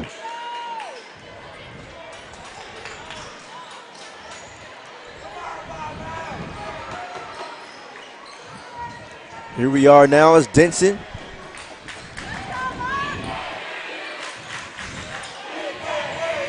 The We Can't Hear You chants are live in effect from the Bomber sideline. That's big off Brian Williams. He can't believe it, but it sure looked like it was off him.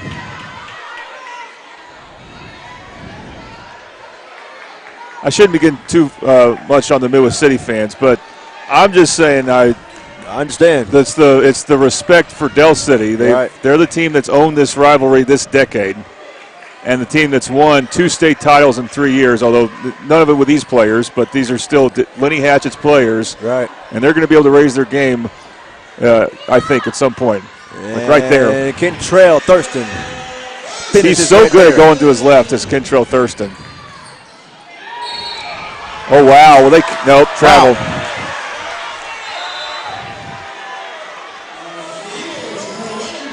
But now Young and Henderson will come back in for Midwest City, so they come up with their team up 7. This is a good spot for them there. And McKenzie will take a rest. So will Brian Williams. I think we'll see both of them, but McKenzie's definitely the one. Not that Brian Williams doesn't have a lot of value because he scraps too, but McKenzie's defense is just so good. Go 37-44, your score.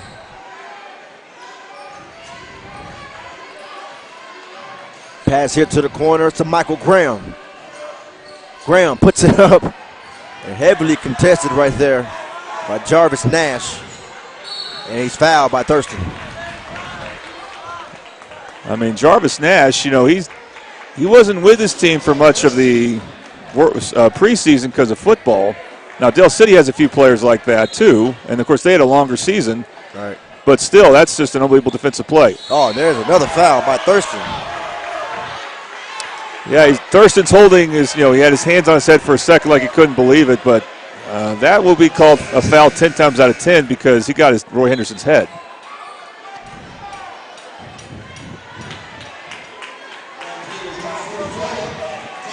Again, since Del City's last tournament, they've won, I think, 7 in a row, and they've been dominating district play. So is Midwest City, by the way. Both teams have been dominating district play. They've been beating up on everybody. That's what makes it such a great matchup because, even the third best team, Lawton MacArthur, has struggled against these two teams. Now, Lawton MacArthur will have a chance next week to redeem themselves some as Roy Henderson makes both of the Toonie Bice Houses free throws, but I mean, these teams have blown out their district opponents almost every game. And so it's Del City right now that's kind of struggling to adjust to playing against another quality team. And that's why they're having trouble passing the ball at times. Anything in around the paint. I don't know how Hatchett got a timeout off. He did. Yeah, he did. Credit to Lenny Hatchett, so we're going to take a 30-second timeout. But still time for Del City. What's interesting, we have a final here from Guthrie. Carl Albert has beaten Guthrie 60-41. So what does that do for Carl Albert? Well, they are now tied with Guthrie with 2 district losses for second place. They get the tiebreaker, I'm pretty sure, with Guthrie because they had a bigger win. They won by 15 or more. I think Guthrie beat Carl Albert a little less than that back on December 15th. Both teams still have to play crossings. So Carl Albert is not firmly in the 2 seed yet, which would get him a home game. But if Crossings beats both Carl Albert and Guthrie in the next few days, then Carl Albert will probably be the 2 seed. And they've hosted a regional for several consecutive years. That's why they made state for several consecutive years. I know for state they made it for 13 straight years. Jesus. I don't know the regional number for hosting, but it's close to that. Here we go. And there's a foul. Quick one. Yeah, I mean, it's a foul in Midwest City, but nothing is coming easy for Del City right now. Nothing at all. And time isn't their best friend. Score isn't their best friend either. It's on Roy Henderson. Michael Graham will be shooting the Toonie Bice Houses free throws. And what this does, it gives Del City a chance to press if they want to. That's the best time to press is after a made free throw. We'll see if that's what they want to do. They don't have to yet. Time's not a big factor yet. Although it doesn't help when you miss a free throw like that. But it's going to be interesting to see what they try to do to maybe speed up Midwest City and try to see if they can get stops. And he converts on that one. That second one is good. So they'll press. With Michael Graham. And there you go. You called it. Pass. Euro, no good. Tavon Johnson with the rebound, the pass to Jaden Johnson. How's the lane? We take it. Oh! Carshawn Young. Jeez. He saw that coming, and I'll tell you this, Carshawn Young has at times, had some offensive struggles adjusting to this team because he got to this team in November, but his defense has been on point, I think, for the most part. Johnson right there. for 3. In and out, no good. Who's this going to be? Oh, it's on Del City. Man. Coach Hatchett is livid. That's a big call because that's 4 fouls on Del City now. We'll see Brian Williams check in for Jarvis Nash. I think the important thing for Midwest City, yes, attack the basket, but you got to be under control. Jarvis Nash threw up a wild layup. The one thing that can get a team back in the game when they're trailing is if you have bad offensive possessions. Here we are, 38-46. 5:34 to play. The pass. Looking to pass here is Brian Williams. He gets it. It's heavily contested by Johnson, but guess who? Deshaun Denson. I don't know if that was an intentional pass by Carshawn Young, but I would say it is.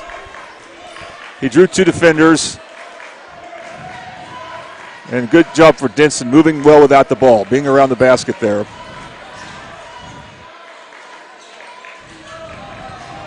Bombers going zone. 3 ball, it's good. They're daring Del City shoot. Michael Graham is probably probably the one guy you least want to shoot the three if you're Midwest City. What a shot there by Michael Graham. And travel. We had a fair share of those in the first game. First one called tonight. And the foul advantage for Midwest City, we'll see how they use it. But the question is, with Michael Graham hitting that three, do you want to continue to go zone against Del City? For the most part, it's been good because they haven't shot well at all. Yeah. Sean McCarroll. Pass to Kentrell Thurston, and he dumps it off. And now it's to Graham, and he's trying to go to Thurston, but not in the area, and out of bounds is where the ball ends up. Yeah. I don't know what that is. When you hear that long horn that for several seconds coming from the scores table, so there's some type of confusion. Yeah, something going on. There's been a lot.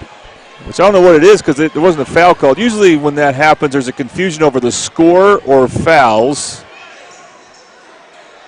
Maybe there's confusion over the score. But we got it 48-41, Midwest City leading. It's going to give both teams a timeout. I think Thurston has to come out. I don't know why. Because he didn't commit a foul. So did he have 5 fouls and they didn't call it? That's what the Midwest City student section believes. I've never seen that before, and he's the guy you want on the floor if you're Del City. And who was it that fouled out? Thurston. Oh my goodness! Yeah, you want him on the floor. Another travel on Carl Sean Young. Now, Coach Newell is on this one. He's critical of the refs, but Midwest City has to be careful there. You just can't. You don't want empty trips. At some point, Del City, you figure, will start making shots. We go 41-48. Eagles very much still alive in this one. Oh, yeah, and they won. I mean, that's why Del City's right back in there. You can't have empty possessions. And Del City will eventually figure out how to pass the ball around this zone. So great play by Michael Graham. He's looked really good for him. His brother, we haven't seen it yet from him. I'm sure he's out there for a reason, and we might. But Michael Graham has been unbelievably good for Del City. And he's a reason that they're going to be a tough out. 43-48. Three-point play doesn't exist right there with the miss from Tavon Johnson.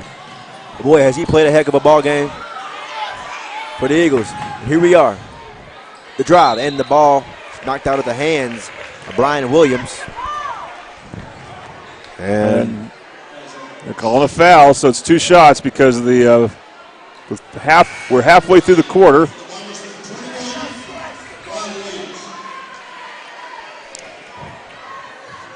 Looks like McCarroll's out. Did he foul out? We know obviously we don't keep track of fouls. Yeah. But that might be. Well, you know what? The first half was partly defined by the fact that Midwest City had to go an extended period of time without Carl Sean Young and Mason McKenzie, who are both in foul trouble. Now it's Del City, who actually has players fouling out. Man. Here we are. This right here is Marion Turner, and then bad singles right there, and the ball goes out of bounds. The Eagles say, of course, it's their ball, and it is. And Marion Turner going to pass it in now. I mean, Turner he had that ball knocked away from him, and that would have been probably Thurston's possession there if he wasn't out of the game. A shot taken. Oh, it's good again from Tavon Johnson. That's the same spot on the other basket, I think, that he banked it in. Correct. Same spot, same shot. This time over somebody. The pass here. He loses control. Roy Henderson, and the ball goes out of bounds, but a piece of it did get touched by a Del City defender. You're starting to see Del City effectively reach in. The 3 ball from the corner. It's no good. Off the mark from Henderson. The pass now to Turner as he marches up the court, and here we are. It's a warning on Midwest City. They're pointing at Midwest City. Are they calling a technical? They're calling a technical on Coach Noel. Wow. That's going to give Del City a chance to maybe tie here because they're going to get 2 free throws in the ball. Wow. And that's unfortunate.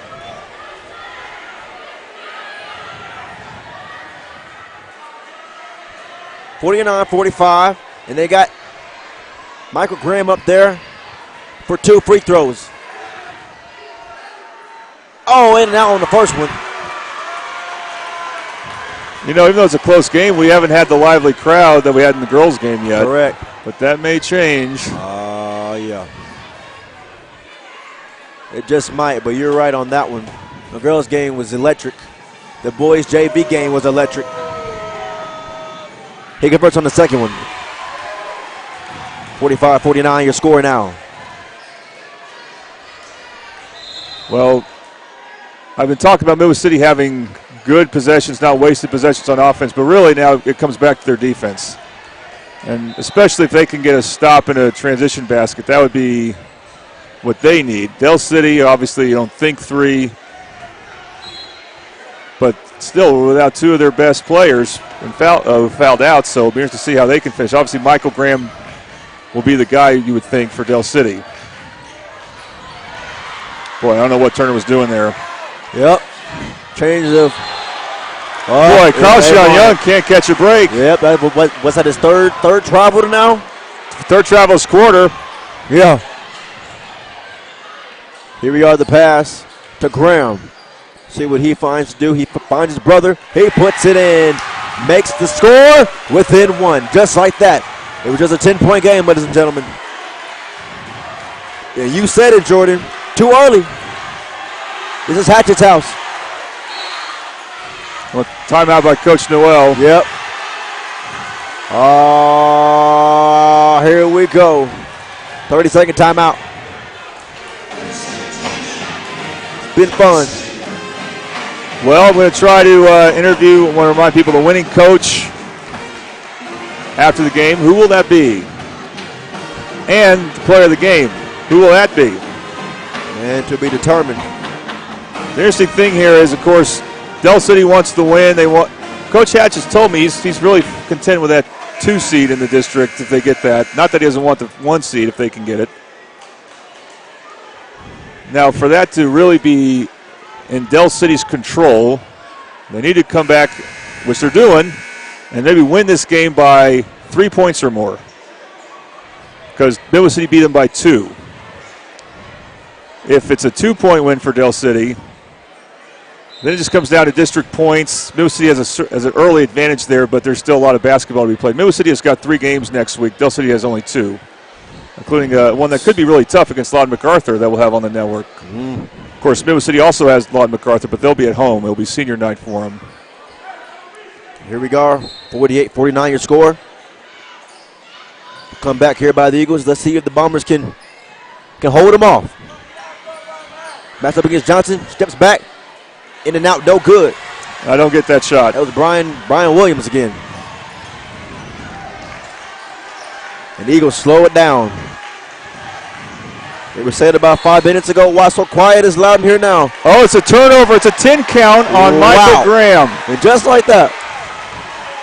Crazy. Yeah. I've seen some crazy things tonight. Yes. In both games.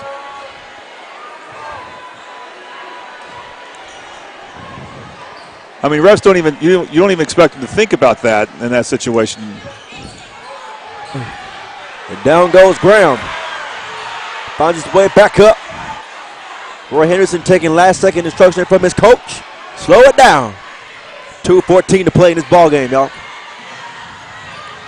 The pass here to Young. Karshawn Young matched up with Graham. Puts it up. He's fouled. Here goes to the line for 2.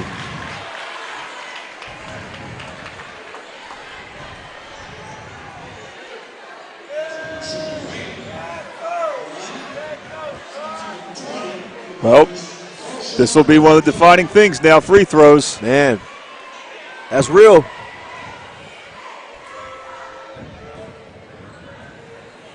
These free throws brought to you by Tooney buys houses. Had a lot of these today. He's good for the first one. Banks it. But that's a better possession for Midwest City. You want to run the ball through Young or Henderson's hands, but they need to be sure they're having the mentality of get a good shot or create for a teammate. And it's good for the second one. And just like that, 51-48 your score. 3-point ball game. It's like Bombers going man. Oh, man. It's going to be a fun finish. McAllister drives. They call a foul on him.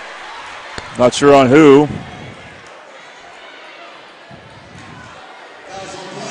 McAllister more of a defensive threat. We have not seen him do much on offense. So we have not. It's interesting to see how comfortable he is at the line right now. His brothers were very good at drawing fouls, and that's what he just did there, and he sinks that free throw.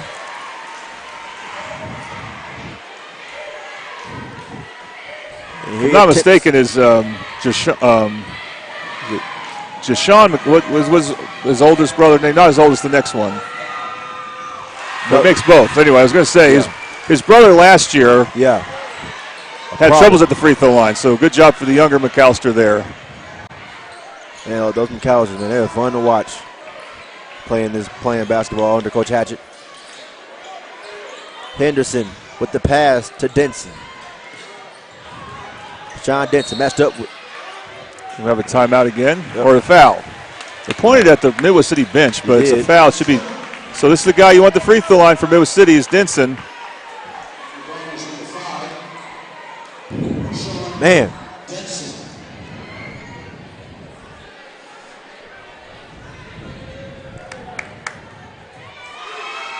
Denson sinks the first one.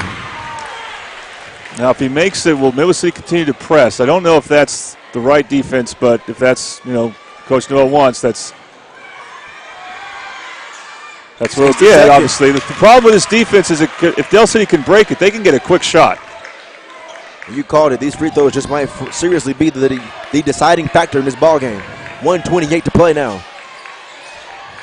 The 1 seed versus the 2.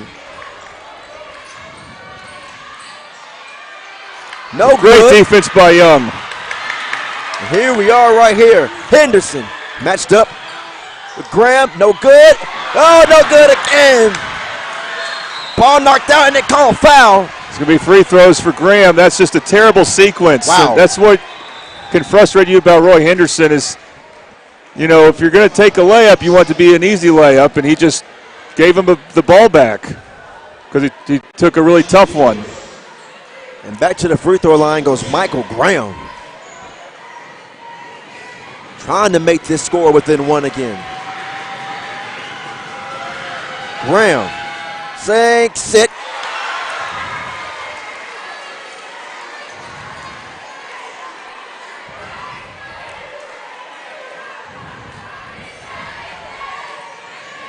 Now, when Midwest City did press the last time they were on defense, it wasn't much of a press. It was just a little bit of a man press just to keep Del City honest. Boy, rolls in, 2 roll-ins. Yeah, it's been.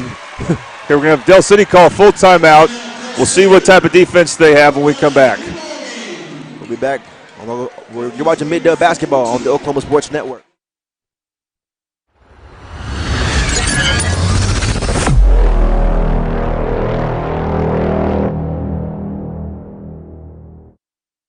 Have you ever seen an insurance commercial and asked yourself, are they really telling me the truth? Well, guess what? They're not. Somebody runs a red light, and you think all of a sudden their insurance company's going to be all neighborly about it?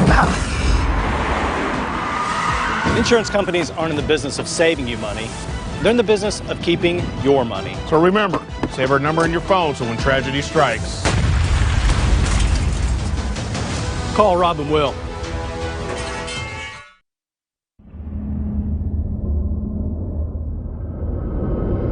Where sports is our middle name. We are the Oklahoma Sports Network. And we are back live here in John Smith Fieldhouse, watching what could and should be a very, very special ending. Midwest City going again with more of an offensive lineup, perhaps with Mark Jackson in instead of Mason McKenzie. was kind of surprised, but, Mark Jackson brings a lot of value, so it makes sense. Now they're going to go up against a press. Nope, no, not a press. I don't think you need a press, by the way. You're only down 1 with 1:09. Because Del City's defense has been at their best in a half-court setting and relying on Midwest City to make mistakes. Here we go. 52-53. Under a minute left. And you bet Del City's coming. And you know Midwest City's going to drain this clock.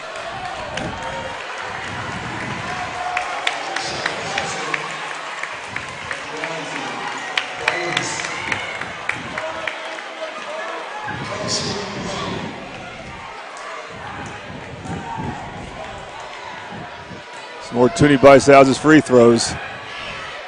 Sinks it.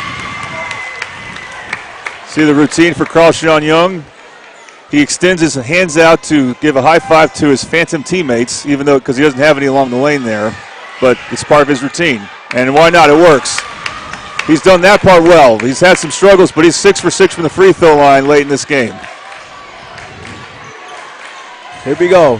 40 seconds to play. Oh, Graham. Let's see how the Eagles, see if they can pull this game out. Uh-oh. Everybody want him to take that shot. The pass to Johnson. He's fouled. Taken down. And to the line goes Johnson. They were not going to give Del City any easy look from 3. Oh, they're not. But there's plenty of time to trade twos. I'll tell you, even if, again, this sounds weird to say, but even if Midwest City loses by a point, they're in good shape. So with that free throw miss, that's going to be interesting there. So, and not that a win doesn't have value for Del City in that situation.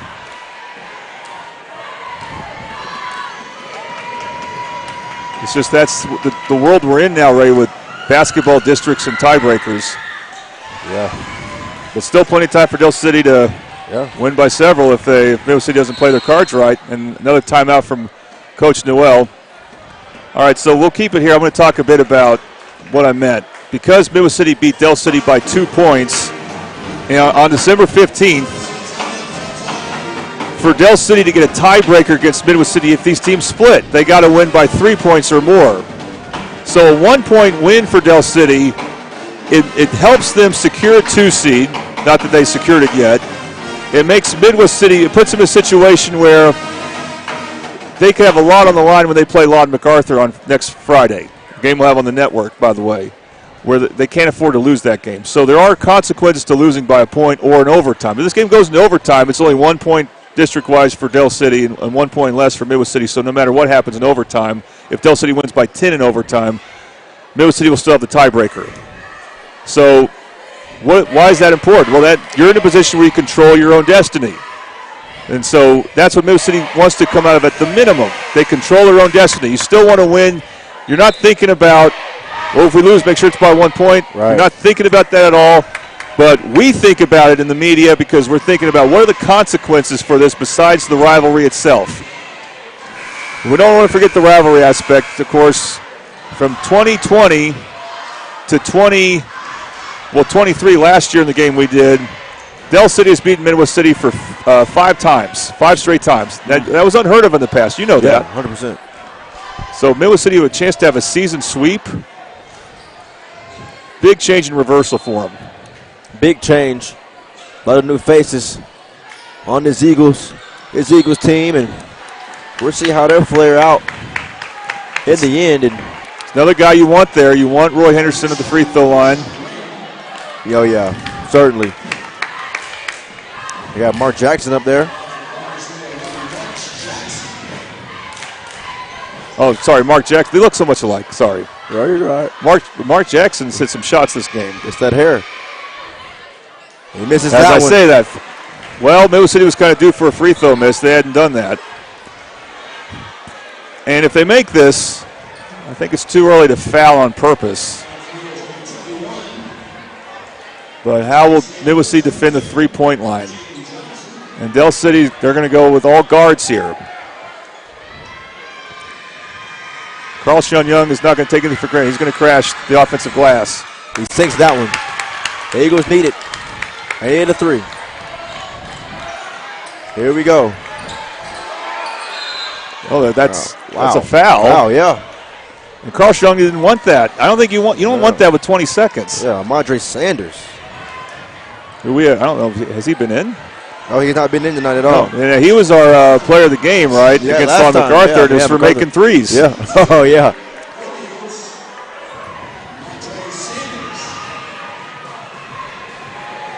Yeah, that's Carl Young. Just you don't want to go literally body to body when you go defend like that. You want to be real close to the body. Madre Sanders converts on that first one. Makes the score within 2.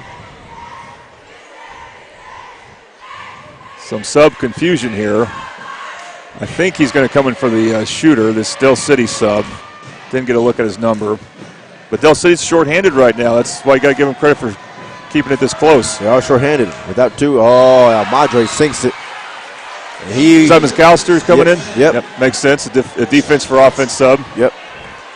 But now with 20 seconds, Del City probably to full court press, and we know Midwest City likes to throw that baseball pass if they have it. We go 17 seconds. See what they can do here. 11 seconds. They're just going to get the foul or timeout called. Timeout called right there. Coach Noel, and then start about 30-second timeout. So worth talking about here. Again, we'll have Del City's next game. It'll be a game Tuesday at Lon MacArthur. We won't be there, but Eric Sherham's supposed to call that game, so looking forward to watching it. Midwest City has 2 games against Guyman. They're going to make up a canceled game against Guyman in 6 days on a Thursday. So they're going to go to Guyman on Tuesday. I don't know if they have to be back at school Wednesday morning, Ray, because that's quite the trip. That's a trip. Then they're going to host Guyman on Thursday, and then senior night against Lon MacArthur. And they got one more game the following Tuesday. I think both teams will have a game. I don't know who it's against, but it's against 2 of the teams that are closer to the bottom of the district standings. Doesn't mean they'll win, but that's not the games you circle on your calendar. Del City, after they play Lon MacArthur, honestly, I forgot who they have. I think they play Southeast once more. I could be wrong. Well, the last time these 2 teams played, maybe it's Noble. Anyway, the final score was within 2. Yeah, close to this one. It was in the 50s. Yep, and if this one was to end how it is, it'll be within 1. Here we are. They're going to slow it down. They're going to foul them, of course.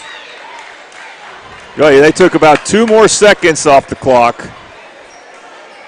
Now, Mason McKenzie will come in for defense for Midwest City. Well, you got to think, you got to adjust to what happens here at the free throw line. Oh, man.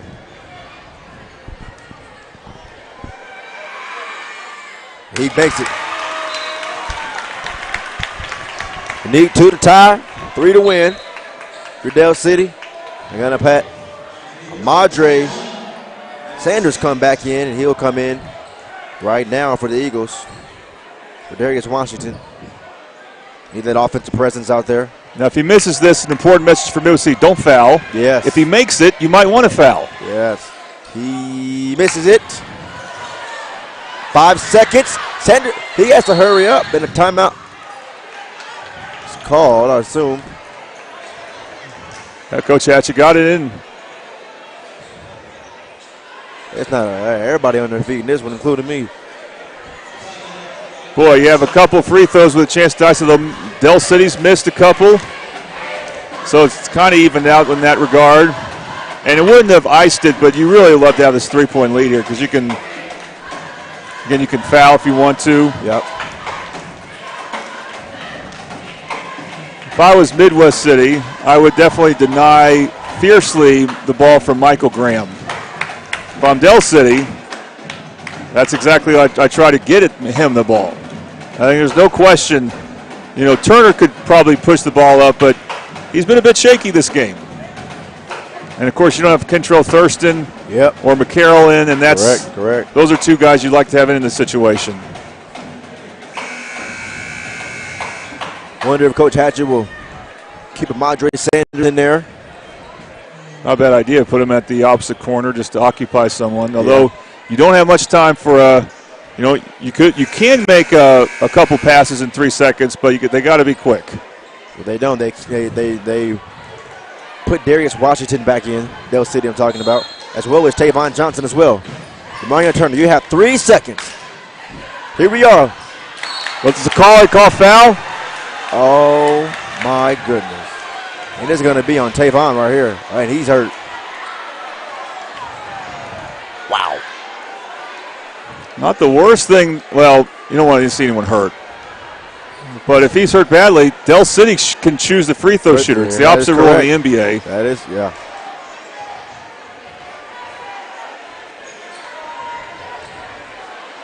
I mean, that's not a bad play. I wasn't expecting that. And he's going to the basket hard. This is the third player we've seen down tonight. It's the tough foul call, but I think Denson may have got the foul, and he was. He had his legs. He was wide with his legs, and maybe that's why the foul was called. And is that? He's going to come out. They're going to bring. I think they're going to bring in Sanders to shoot. Oh my! Here we go.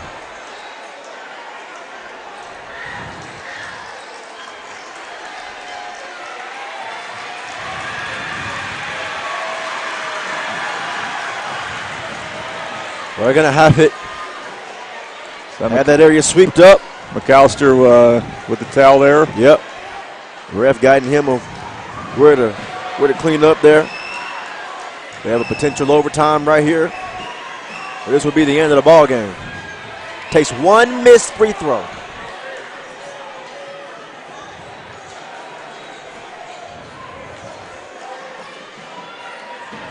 Everybody in here on their feet. Let's see, Sanders, wow. Midwest City student section get loud here. Amadre Sanders. They're getting loud. We'll see if it matters. It takes one, ladies and gentlemen. Makes the first one. Oh, my goodness. Don't think for a second these are easy. No, absolutely not. And this is the biggest prayer party I've ever been to. A lot of heads bowed, a lot of eyes closed. By the way, the last time Mill City won a game here, Ray, was in overtime. Here we go. For the tie or game. It's game over. Bombers win it by one. 56-57. Bombers do it. In Dell City. Wow. What a game. What a game. Jordan's going to go down there to meet Coach Noel. That'll be it for us. A lot of pressure on Amadre Sanders, the senior. For that sequence right there. A lot of it. That game was on him.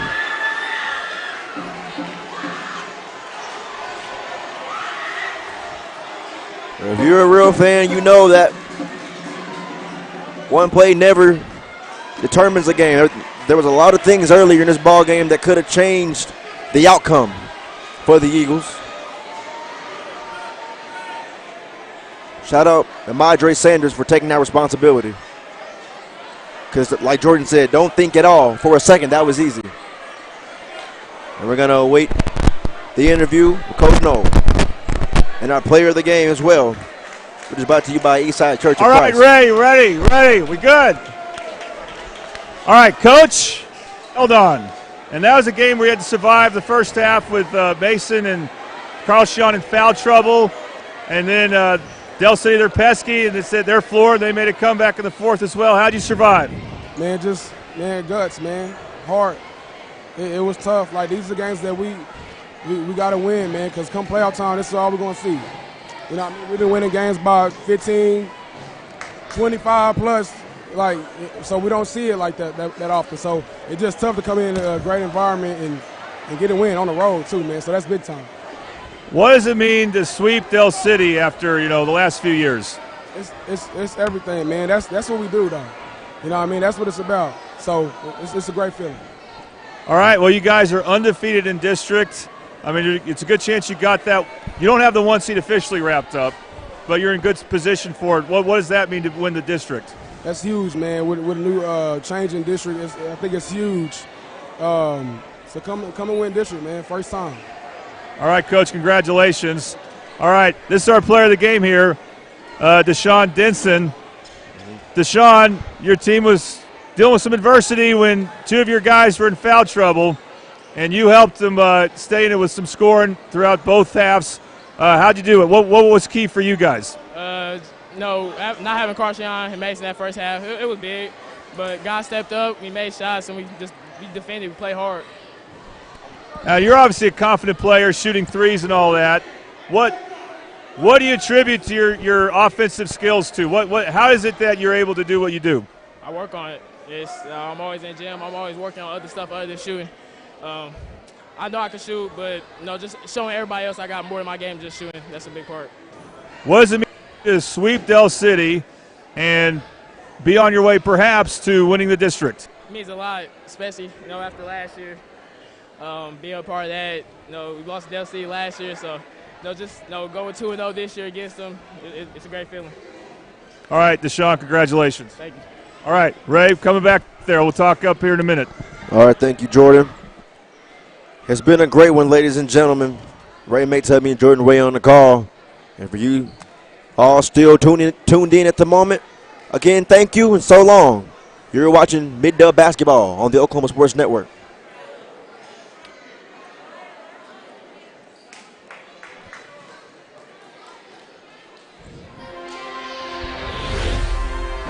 Thanks for watching this presentation of the Oklahoma Sports Network.